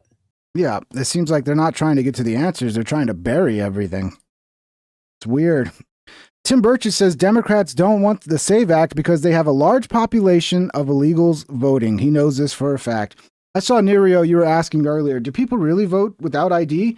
Yes, in certain states. It depends on the state. Some states require voter ID. A lot of Democrat states do not. Okay? Now people say, well, there's nobody voting. Okay, well, if you don't need an ID, and a lot of illegals actually have driver's licenses, by the way, they have IDs. Why would you encourage voting without an ID unless you were up to some shady business, right? Especially when the whole country's like, yeah, voter ID makes perfect sense, but you as a party are against it. It makes no sense, bro. And there's some shenanigans going on here. So yeah, I think there are illegals voting. I don't know the exact number. It could be a tiny amount. It could be more than we think. But beyond that, the census counts illegals. So the more population you have, whether it's legal or illegal, the more representation you'll get in the House and Senate and the Electoral College. So illegals are definitely swinging elections one way or the other, and people can deny it all they want. But there's a reason why people on the right want to get this cleaned up, because it's a big part of election integrity and just, following the law. Yeah, let's hear old Tim Burchett talk about it. I'm sure he's got a nice Southern, some sort of nice Southern catchphrase he's going to pull out here. Hey everybody, it's Tim Burchett. What is the SAVE Act? Or the Save America Act, whichever you want to call it. Everybody wants to rebrand everything. It's just basically this. When you register to vote, you have to prove you're an American citizen. When you go vote, you have to show an ID. That's all it is. That's all it is. And the reason they don't want it is because they know they got a population of illegals voting. We see it, but they say, oh, just prove it. Well, you can Google it. It's everywhere. These people, 10, 15 people registered to one address in Georgia. Just go down the list. It's all over. And they know it. And that's how they're stealing. Look at the history of this country. Stolen elections. Heck, Kennedy's first election to the White House, I guess I should say his only election to the White House, was That's where they perfected the dead people voting in Chicago, the mob. Sam Giancana. You know, LBJ was doing that in Texas, I believe. LBJ, I think, was like I'm sure he was not the first person to figure out how to get dead people to vote, but he's well known for that. A bunch of them got together, and they tilted the vote. And so we have a history of it in this country. It used to be the mob controlled it. Now, basically, the Democrat Party and the Republicans don't have the guts to fight it. This should be a beach worth dying on, folks. You know what's funny is, like, eventually, if we can't clean up the fraud, the Republicans are going to have no choice but to start doing the same shit Democrats are doing and figure out how they can cheat the election to go for them. But I bet you the moment Republicans start cheating, the hammer's going to come down on Republicans. I don't think they're going to be able to get away with it the way Democrats do. It's a good piece of legislation. It makes a lot of sense. And the only argument you have is you want illegals voting. Only one. You got to show an ID to buy a six-pack of that gum beer. Dadgummit. Let's get it done this week, folks. They're going to try to stop it every chance they get. Because the reality is people don't want to lead. They just want to be in power and take the... It's still taxpayer dollars. Just say it, Tim. Get all the good stuff and not make any of the sacrifices that need to be made. $40 trillion in debt's what we're approaching. Thank y'all for sending me here. Tim, it seems cold out there, bro. I don't know, Tim. You gotta bundle up a little more, bro. Bundle up a little more. This one is kind of fucked up. I was talking about this yesterday, but it looks like, I don't know how it happened, but in the Epstein files, like every Instagram from Dan Bilzerian is in the Epstein files. I don't know how that happened. I could speculate that possibly Dan Epstein must have been a fan of the chicks or something. I don't know what it, but he seemed to have been saving all of Dan Bilzerian's IG posts on his computer. So now you're getting shit like this in the Epstein files where you got Dan Bilzerian, two black boxes blocking God knows who, and then Post Malone. It looks like Post Malone is now part of the Epstein, debacle.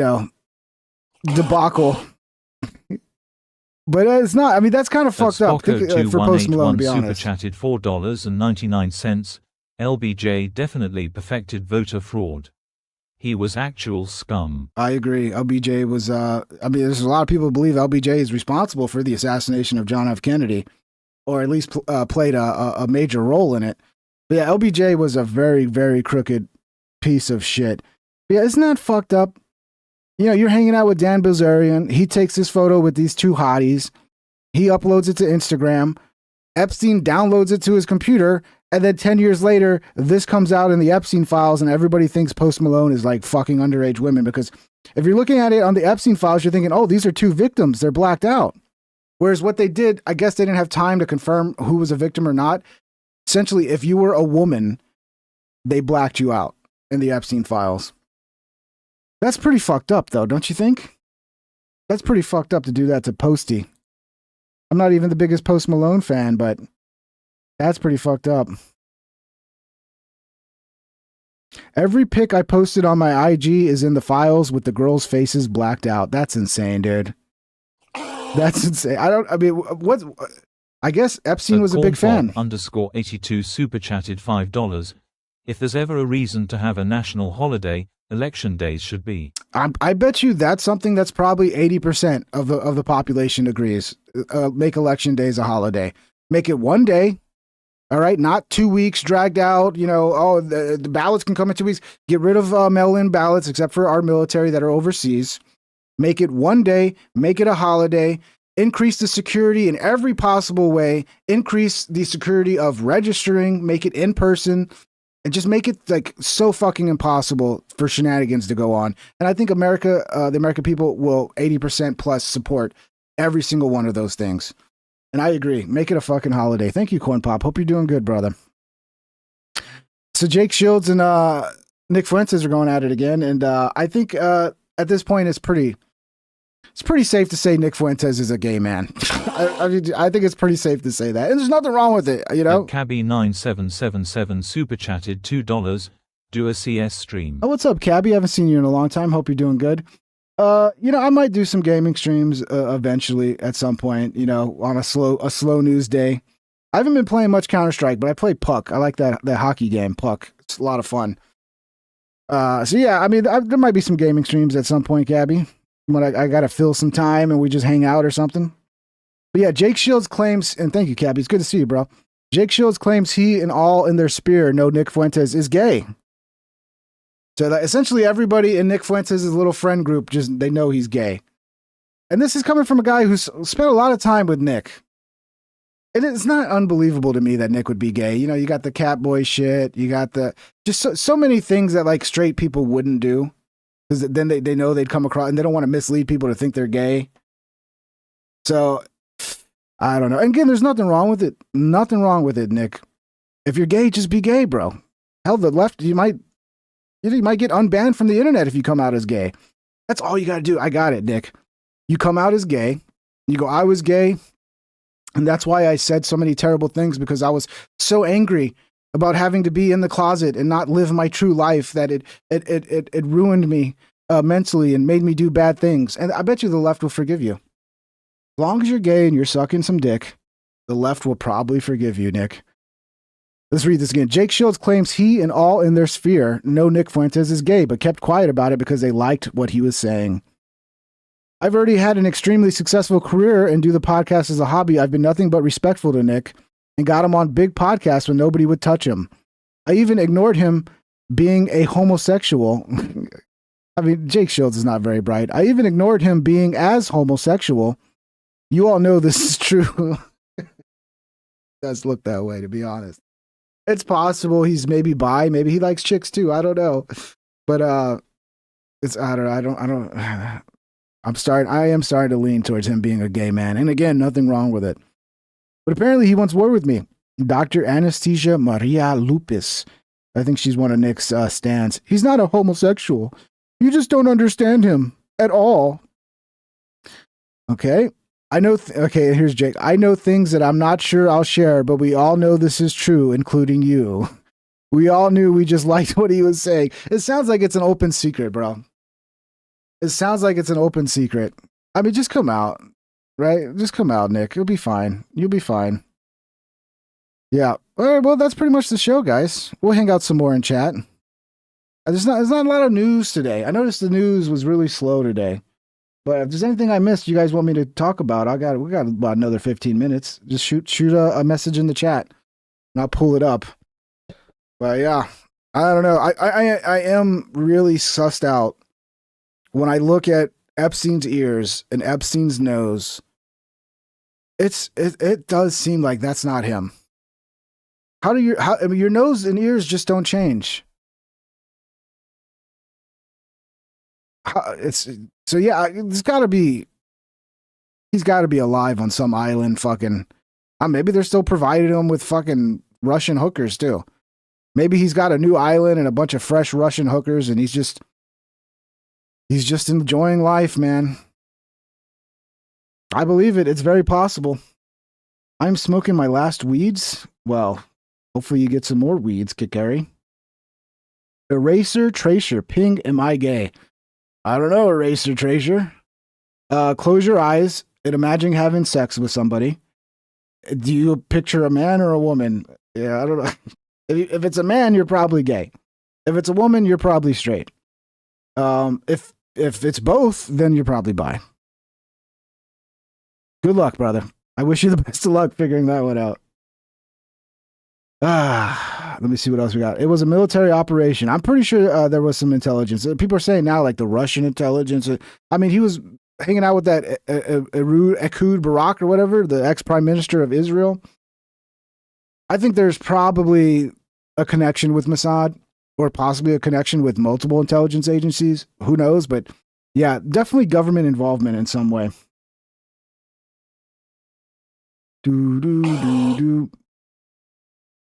J.E. got this. Cabby9777 super chatted $2. Je got the same person that did the autopsy of JFK. Yeah, that's another crazy story. Like there was 2 autopsies. Like they did an autopsy at like Loveland, right, at the hospital, and then they did like a government autopsy that like, everything's changed. Like that's the JFK thing, man. That's another one where it's like I'm not gonna say I know what happened, but it sure seems like our government took out JFK, and possibly LBJ had something to do with it. I'm gay, I guess. Thanks, chat. Had to check. Did you picture a man, a razor? It's fine, bro. The gays are welcome here. We accept the gays, and we don't judge. We don't judge what you do in your personal life. Once I took 3 weed in one day. 3 weed in one day, Dark Meta. That's pretty hardcore. 3 weed in one day. In a lot of states, you can buy a firearm without registering it as long as you're not a felon. Yeah, I know it's a lot of states, like especially red states. We want people to be armed. An armed society is a polite society, as they say. They did the autopsy and cremation in 48 hours. Amazing. Is that you talking about Epstein? It's a good question. I never really looked that up. If that's the case, yeah, I mean that seems to always be the case, right? Yeah, I mean they did the same thing with Kurt Cobain. Like, kill him and fucking get rid of the body as quick as possible. I'm looking this up. Did they cremate Epstein? It's the first I've heard of it. At Dante's Guide 9574 Dante? super chatted $2. Hey brother, when's the next supercut? I mentioned it earlier. I'm working on Theo Von and Tucker Carlson, but I have to run it by Theo's team first. Because I don't know, Theo might post it on his Instagram again as well, like he's done the last couple ones, but I'm working on it. It's a slow work in progress. I'm not rushing. It's one of the things I enjoy about making them under these circumstances, where it's not the only thing I'm doing, is I don't have to rush it, and I can really take my time to really make it as best as I can. So yeah, that should come out at some point. I don't know. At cornpop_82 super chatted $5. What's up, Cornpop? Did you see Epstein was an early investor in the development of Bitcoin? Yeah, I keep hearing that. People are trying to, I think Satoshi might be actually Epstein. That Epstein is, Satoshi is just like an alias, and Epstein's actually the guy behind. That one I haven't looked too deep into, but I've been seeing the reports on it. And are people selling their Bitcoin now? Like, once you find out Epstein was the guy behind Bitcoin, I don't know. Maybe that's why Bitcoin's dropping. I never bought any Bitcoins. So, yes. So, according to this, yes, Jeffrey Epstein's body was cremated after his death on August 10th, 2019, ruled a suicide by hanging by the New York City Medical Examiner and confirmed by later Justice Department reviews. His remains were claimed by his brother, Mark Epstein. Reports from reliable sources, including news outlets and Wikipedia summaries of public records, confirmed that his ashes were interred in an unmarked crypt mausoleum, often described as a grave/tomb, next to his parents in a Jewish cemetery in Palm Beach County, Florida. Multiple accounts explicitly refer to his ashes being placed in the crypt. This occurred around early September 2019. September 5 reported in some sources for the interment. So yeah, it sounds like maybe a little longer than 48 days because he died in August. 48 hours because he died in August, right? I don't know. The site is unmarked to deter vandalism, with family names sometimes removed from the stone. What's an unmarked grave? I mean, what's the point of even having a grave if it's unmarked? I mean, I guess family can still go in. Some older reports or discussion refer to it as a burial in an unmarked grave/tomb, but the consistent detail about ashes indicates cremation took place before placement in the mausoleum crypts. Traditional Jewish burial practices often favor intact burial without cremation, but exceptions occur, and this case deviated in several ways. Delayed handling. I thought the Jews didn't because your body needs to be here for the because I forget all the fucking the shit that they believe, but like eventually they'll be raised up, like their bodies will be restored, so their bones and all that's like very important, because I forget what the whole story is with the Jews, but yeah, so that's a little odd. I guess they don't want Epstein being brought back to life. Cremate him, we don't want him back. Conspiracy theorists persist around his death and the handling of his remains, including why no exhumation or further public scrutiny, but official records and reporting point to cremation followed by entombment of ashes. So yeah, he was, I mean, it's very convenient, right? They always get rid of the body, burn it up. That way there's no fucking way we can go back and look and be like, is this, do a DNA test? Is this really Epstein? Ashes get crushed in a crusher machine and the ashes get mixed up. Interesting, Redonk. They are evil. They turn into zombies. Let me look this up.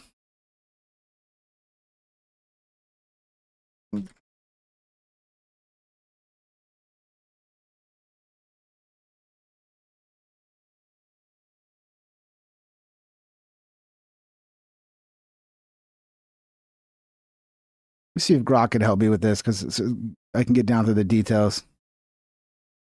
The belief you're referring to is a traditional Jewish concept tied to Techiyat Hamatim, the resurrection of the dead.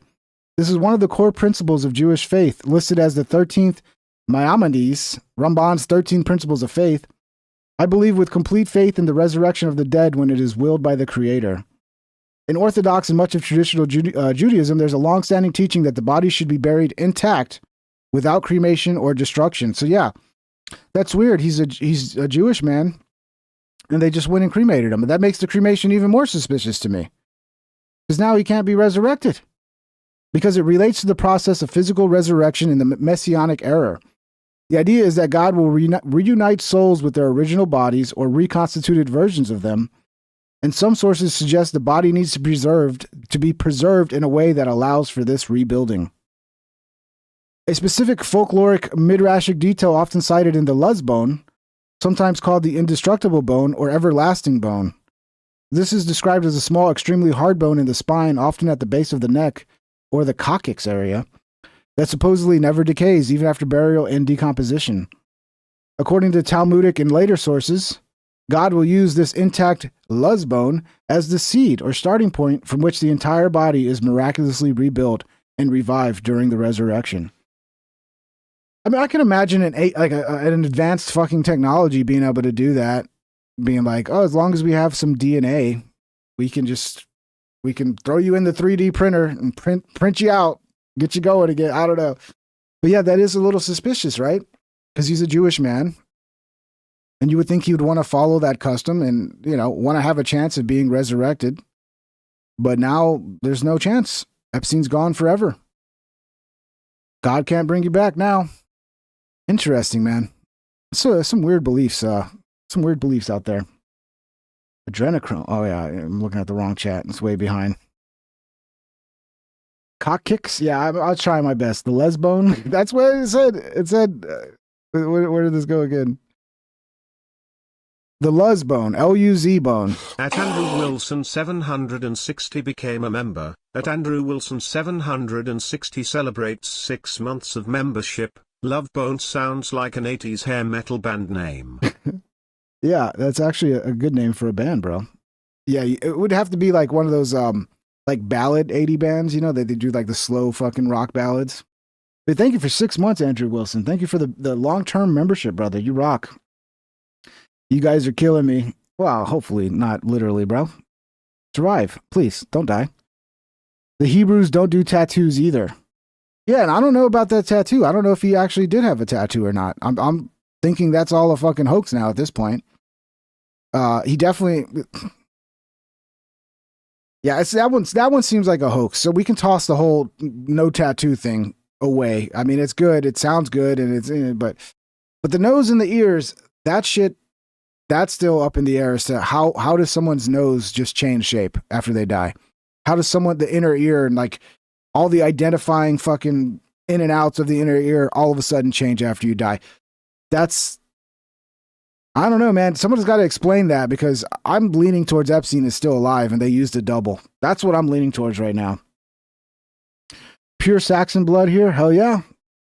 Love the Saxons, bro. That's the deal Moloch made with Noah's kids. Blood sacrifice. Okay, Azol.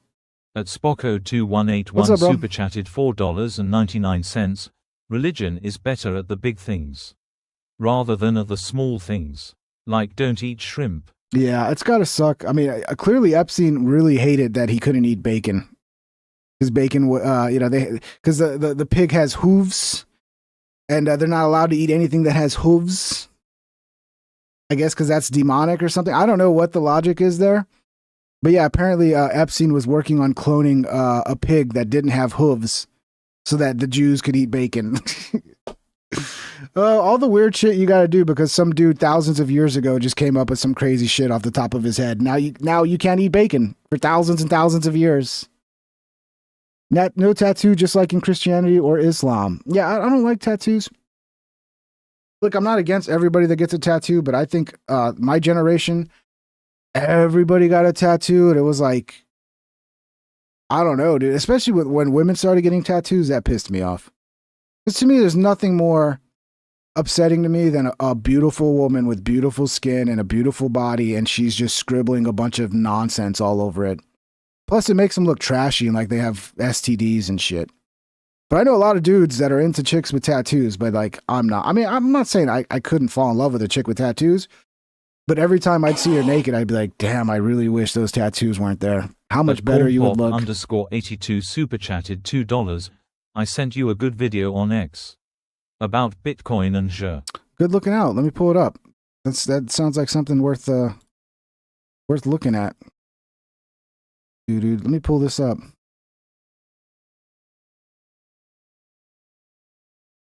This is what I think it is.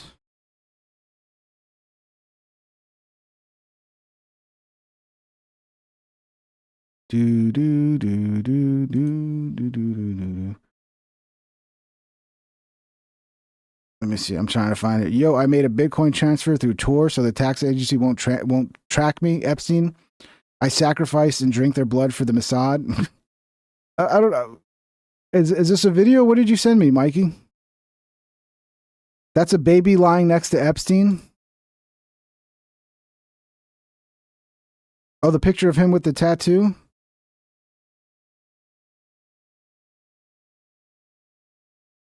Is that a baby lying next to Epstein? I don't see a baby, but I don't know. I don't know, Mikey. I'm trying to understand what you sent me here.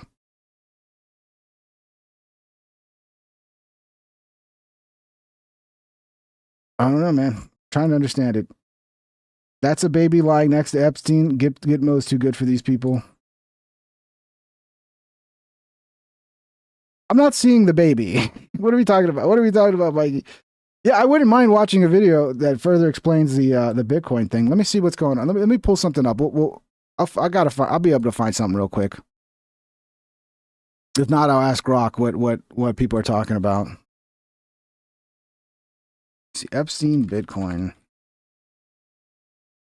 I know he was like an early adopter or creator or something. Epstein files. Here we go. Epstein files reveal ties to early Bitcoin investors and developers. Dude was tied to everybody. _82 super chatted $2. No, I'm not Mike. Oh, okay. You DM'd it? Okay, Crypto. Sorry.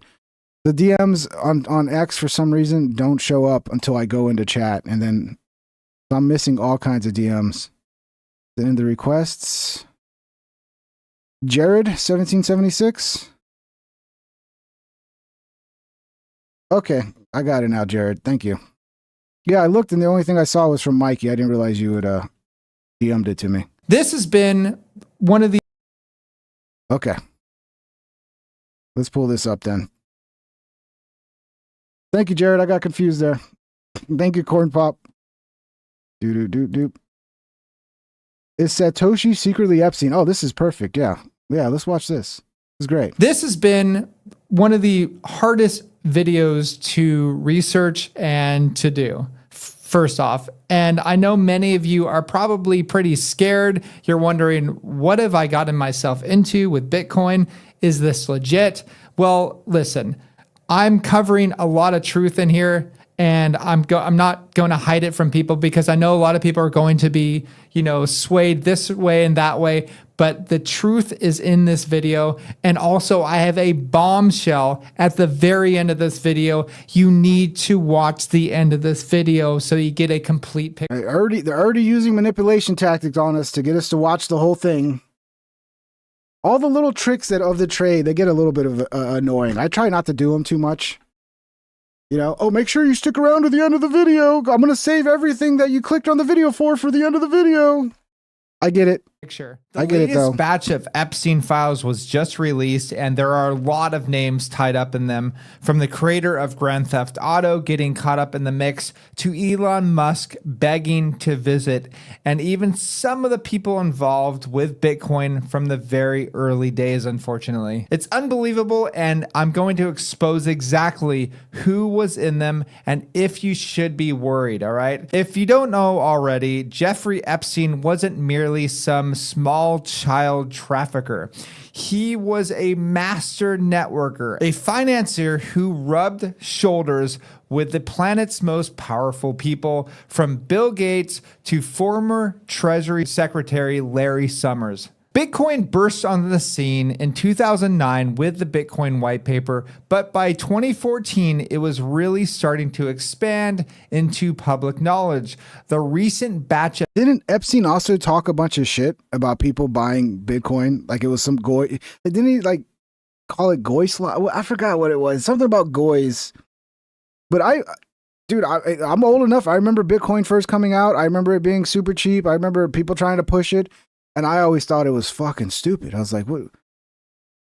So it's just digital currency that you just, it never made sense to me, but obviously I'm the retard here. Of Epstein files reveals a strong and very early link to crypto.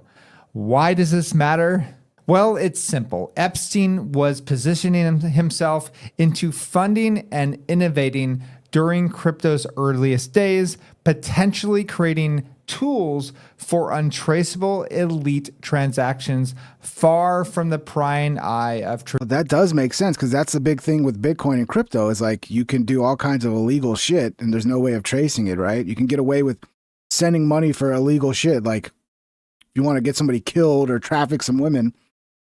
So it would make sense for somebody like Epstein who's into that type of shit would want something like that.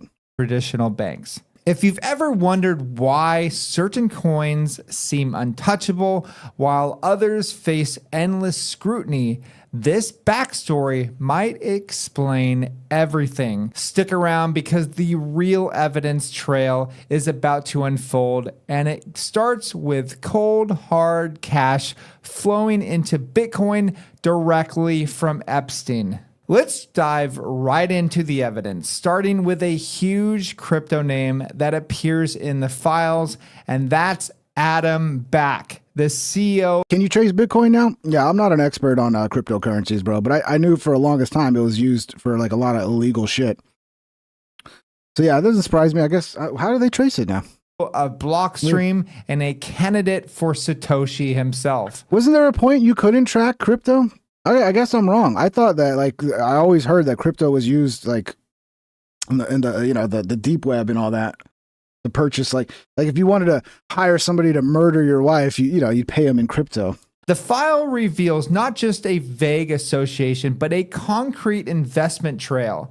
In 2014 email chain, Austin Hill, a key player in Blockstream's early days, writes directly to Jeffrey Epstein, with Adam Back himself CC'd and Joy Ito copied, discussing the final allocation for Blockstream's seed round. Hill notes, "Hey Joy and Jeffrey, we are down to the wire on closing this round.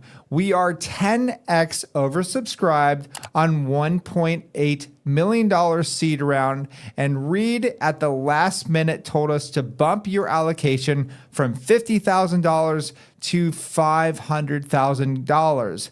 This is causing no small amount of headaches, and I respect you both and have learned so much from you in our discussions we have had." I mean, is it abnormal that Epstein would be investing in Bitcoin? Because he was an investor. It's like, this is what he did, right? Everyone else a haircut to make room. So this is Epstein's stake, ballooning from $50,000 to a whopping $500,000, funneled through Joy Ito's investment company, as Epstein himself confirms in earlier messages from May 23rd, 2014.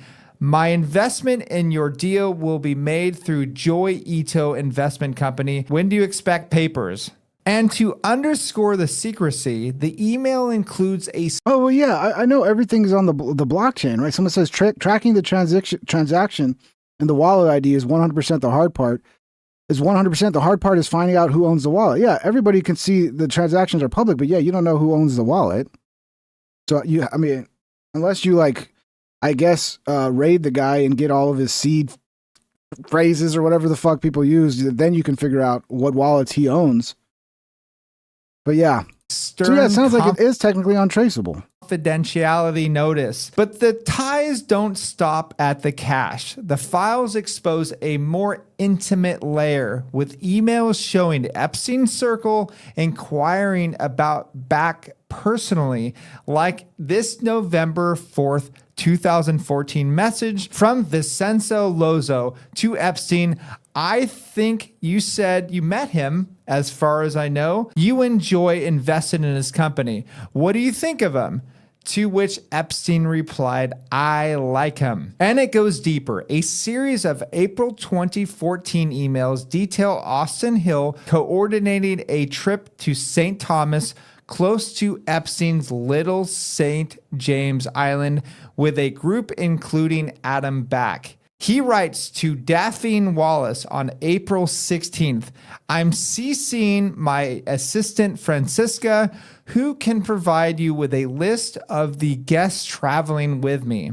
I mentioned to Jeffrey that I'm happy to arrange for our own flights since we are going forward to San Francisco later after St. Thomas, but I'll let you and Francisca sort out the details and hotel arrangements in St. Thomas. Francisca Hall follows up, good morning, Daphne. It was really nice to talk to you on the phone. Here's the information you requested. If there's anything else, please feel free to contact me at any time. This was Epstein's network coordinating a getaway with Adam Back, complete with private jets and hotel arrangements, all while Blockstream's funding was being finalized. Blockstream's other backer, Digital Garage, ties back to those same Epstein influence funding streams through MIT channels, raising questions whether Back's work on Bitcoin scaling was influenced by elite money. Did Epstein's network steer the direction of Bitcoin's growth, perhaps even leveraging personal bonds forged in the Caribbean? But it really doesn't stop here. Epstein's fingerprints extend to the other privacy pioneers, and it only gets more unsettling from there. If you want more deep dives like this, be sure to subscribe and join us here at Crypto Tips. We are trying to get to... Look, I don't know shit about crypto, so I mean, I don't know shit about Bitcoin. I'm not a fucking Bitcoin expert, so a lot of this shit, it's hard for me to kind of follow, but it sounds like he's just investing in it. Is there more to it than he just was an early adopter and investor, and that's what's making everybody sussed out? I don't get it. And yeah, Parallax, thank you for the compliment, but that sounds like a you problem, bro. Do you only watch people that like has the same opinions as you, and as soon as somebody has a different opinion, you get upset? Society needs to work on that. 300,000. That's a societal problem that we need to work on. Subscribers. But God bless you, so brother. Make sure to help us hit that milestone. Okay, so let's get into this. The next name that appears in the files is Zcash co-founder and lead cryptographer Madars Vizra, raising serious questions about elite access to zero-knowledge technology. The documents include a direct April 2nd, 2018 email from Vizra to Epstein's email address, forwarding the Zcash company's draft K1 tax form for 2017. Vizra writes, just got Schedule K1s from Zcash. He then breaks down his personal gains. $2,000 is what I got from auctions, and the ordinary business income plus long-term capital gain columns correspond to the coins that companies sold to finance this operation. We will be getting a draw to cover the corresponding taxes. All of my coins are maintained by the company. We want to move on getting them out though. Zcash will have a fork in the chain. It is expected that only one branch will be alive after this. But if we have physical control over the keys, we can benefit from both branches. While if we wait to get our coins out, we will only get the company endorsed branch. Zero knowledge proofs offer anonymity that could perfectly suit Epstein's operation. And here we see a core developer not only updating Epstein on personal tax implications from the company coin sales and auctions, but openly strategizing about controlling private keys to potentially double dip on fork chains for maximum. This is all going over my head. I have no fucking clue what this dude's talking about. Personal benefit. Fork chains? Epstein was receiving sensitive internal tax details, discussing coin custody, and being positioned as a confidant in those operational decisions, while Zcash was marketed as a tool for privacy and financial freedom. Now let's talk about the big findings, starting with this. Between 2002 and 2017, Epstein funneled over $850,000 to MIT, donations that were often shrouded in secrecy. Senior officials approved them privately,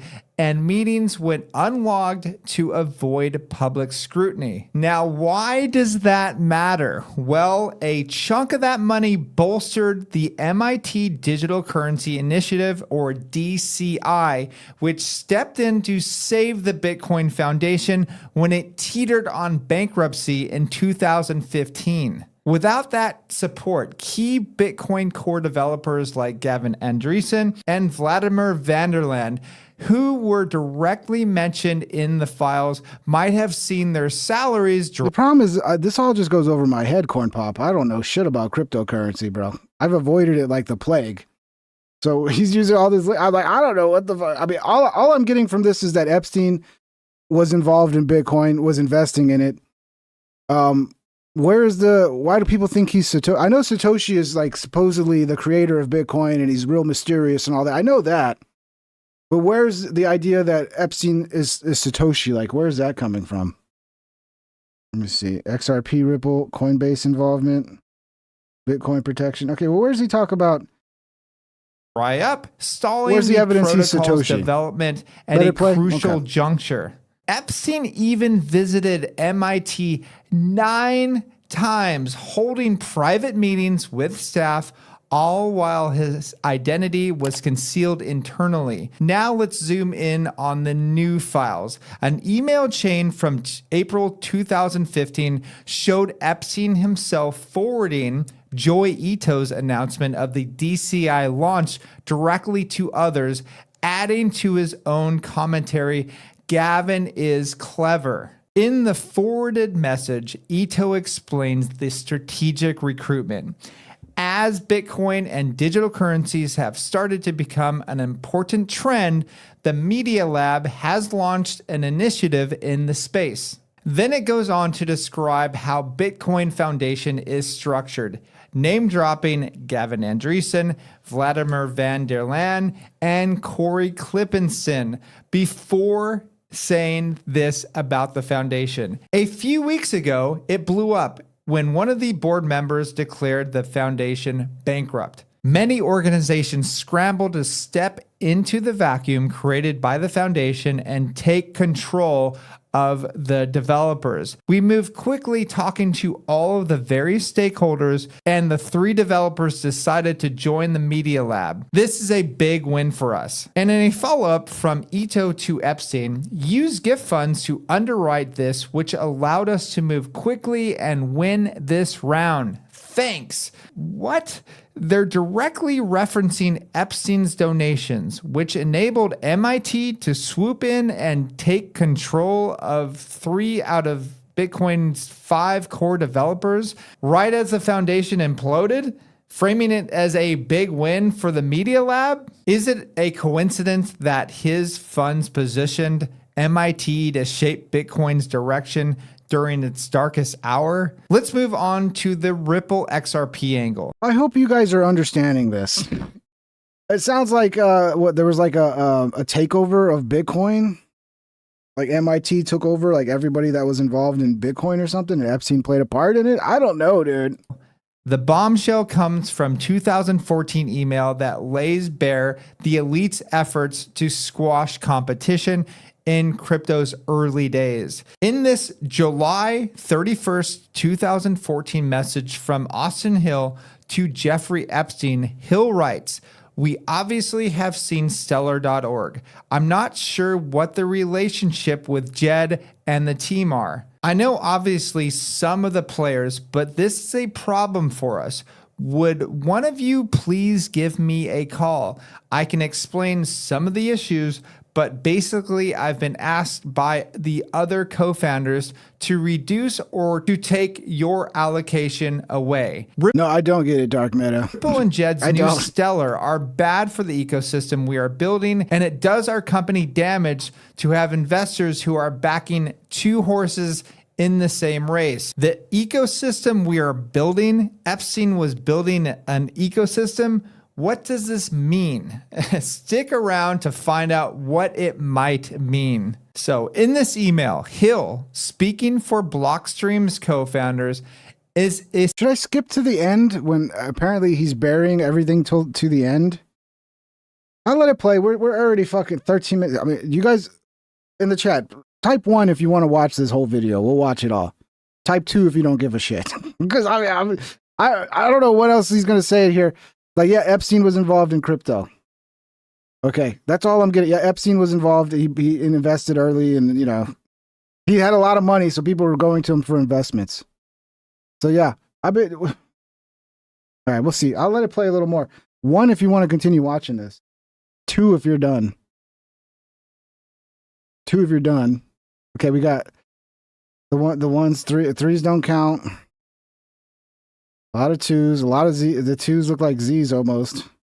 2s, 1, 2, skip to the supposed. I don't know when the bombshell is. We'll get to the end.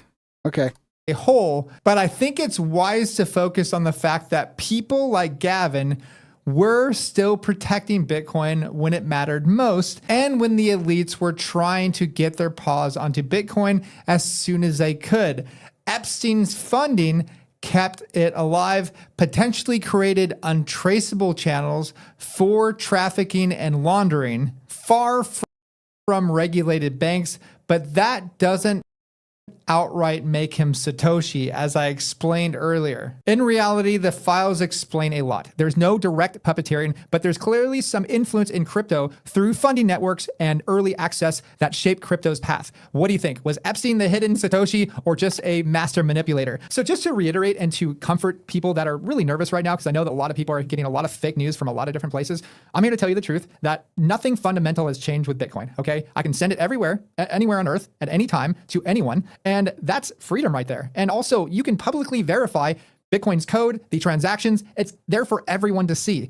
Epstein would have never done that. And I think you know that as well. Anyways, like and subscribe. Let me know what you guys think of this video. Yeah, so I think people are just running with, oh, Epstein's really Satoshi, because that's a fun story to run with. I bet you Epstein was probably investing in like everything and anything. I mean, that's what people do when they have billions of dollars. They're like, okay, I just need somewhere to put this fucking money. So whatever. Yeah, I don't know. I think it probably this is man. The Epstein file blowback is taking everything out, dude. Bill Gates, Trump, fucking Elon Musk. Now fucking even Bitcoin's taking shots from the Epstein files, bro. Yeah, thank God I got no money. I don't need to worry about all that. Yeah. And I see. Here's the thing. Like if I had some money like 20 years ago, yeah, I probably would have bought some Bitcoin. What the fuck? I should have. I had money to buy Bitcoin. I didn't, because I never understood it. But now with how much, I mean, I don't know. I'm sure there are some new cryptos that are probably good investments. But why would I ever buy Bitcoin now? You know, unless I had so much money I needed somewhere to put it. It seems like you'd be buying at the top. I mean, maybe I'm wrong. Maybe Bitcoin's going to keep going up forever. It's going to be $1 million for one Bitcoin, but that seems way overpriced at this point, dude. It's insane. And hasn't it been crashing? It's not too late, Ping. I don't know, bro. I mean, when I look at the prices for one Bitcoin, what is it at right now? Like with some yeah, it's crashing big time now. Yeah, I mean, if you can find the rebound, I'm sure there's money to be made. You can jump in when it rebounds, but then if you pick wrong, you're just buying a fucking crashing coin. It's such a gamble, bro. Investing's a gamble, dude. And it's so it's at 70,000 now. I mean, it was at one point, it was at $124,000 for one Bitcoin. But as of the past year, it's down 27%. It's now at 70,000. I mean, that still seems insane to me, bro. $70,000 for one Bitcoin. That seems overpriced. That seems like just fucking nonsense. Sounds like a bubble. That's why I would never invest. I like to invest. The last time I really invested was 2008 when the big crash happened, and that was a no-brainer. I mean, you could buy Bank of America for like $5 a share, and I didn't have much. I had 2,000, and I made money. It was fun. I think my biggest speculative pick was SiriusXM. I remember I bought that at like 13 cents. But that's when the next time we have another Black Friday, the next time the markets crash and it's just blood in the streets, like a sustained crash like we saw in 2008, which I think is kind of overdue, to be honest. If I have some money, I'll definitely invest then. But right now, I'm just like, I think the stock market's a bubble. I think, crypto, especially Bitcoin, it's all a bubble. And I'm not like a day trader. I want to buy things when they crash and then get out when things correct and make some money. That's my strategy. And it works really well. I wish I would have, in 2008, I wish I would have held on to those stocks, but I was trading to make money. So as soon as I made some money, I sold out and fucking took the money. But if I would have just left it in there, dude, my portfolio would be fucking insane right now. Because I bought so much shit at the bottom of that 2008 drop.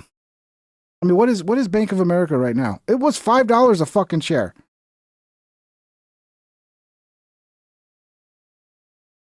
Back, right? That's the Bank of America. Stock. What is it at right now? $55 now. Yeah. Let me go back. Yeah, 2008. Sorry, it was, $5. $3.95. For a little while, February 27th in 2009, Bank of America was $3.95 a share. See, I made a little bit of money off that one. And again, I was only investing with 2,000. So, you're not going to make a lot. I think my biggest thing was a scam. Penny stock was the thing I made the most on. The stock called BEHL, Biocentric. I forget what the fucking BEHL stood for, but it was a penny stock scam that they were building a photobioreactor. Because remember, gas was so expensive. It was becoming popular, the idea of growing algae, and then you could like create like lakes of algae where you can grow that algae and then turn that into fuel, and it would be super cheap and have more than one use and blah, blah, blah. So they built this fancy photobioreactor on a rooftop of some building. And all the pictures, it looked so beautiful. It was like this like all this plastic tubing with this beautiful green algae in there. And they're like, yeah. And I think I bought it like 0.003. And then it went up to like 16 cents or something. And then I sold. It's an insane profit when you're talking like, 0.003. Like that goes up to a penny. That's a huge profit. And then it goes up to 16 cents. So yeah. That was fun. And it ended up being a scam, of course. Is it even... let me look this up. BEHL stock. Let me see if I can find out. Yeah, Biocentric Energy Holdings. It's still at $0. Let me look at the time frame on here. Max. Oh, come on. You got to give me all the way back to 2018 on this one. Biocentric. That's fun. I would have figured that... wouldn't even be listed. 0.0001 is what it's worth now. Well, all you need is to buy some BEHL and wait for some con artist to buy it and start pumping out fake fucking updates. Build another fake bioreactor that's a piece of shit, but make it look good. Let me see. Oh, let's go all the way back.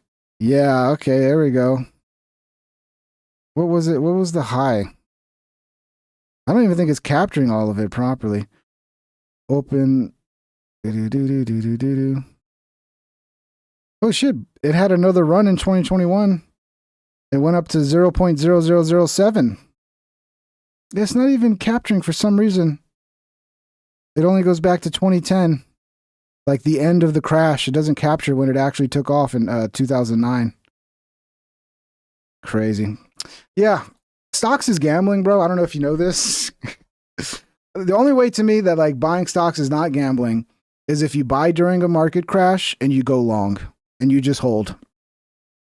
Like even now, you could buy now, and if you're willing to hold for 20 years, you're going to make money, but you got to like ride the crash, you know? You know, if you buy in the crash, you're good. You never have to see your money go down. You just see it go up. But if you buy it in just a regular time, yeah, you got to ride the crash out and not freak out and sell. What happens is like it crashes and then everybody freaks out and sells, and then now they've solidified that loss. Anyway, much love, everybody. Been a fun one. We'll see you tomorrow night. Thank you, everybody, for the super chats. 168 likes. That's awesome. Thank you, guys. That's a lot of likes for my episodes.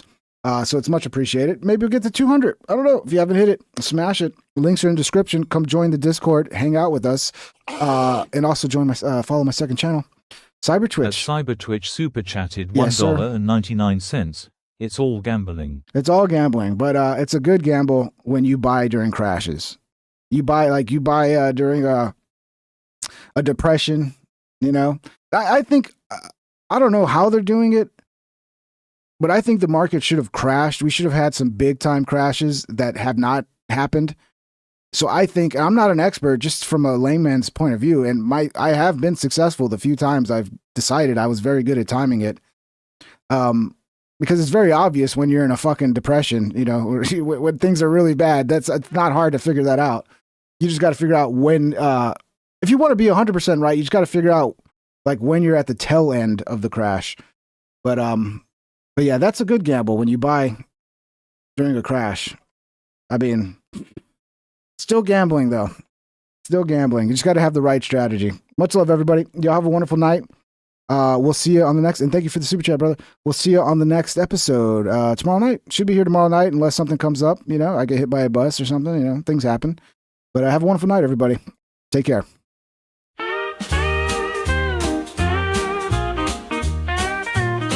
Please subscribe and hit the like and ring that bell if you want notified. Here's some other videos to watch that you might like or you might not. Have a great day, my internet friend. I hope I'll see you once again. Please subscribe and hit the like and ring that bell if you want notified.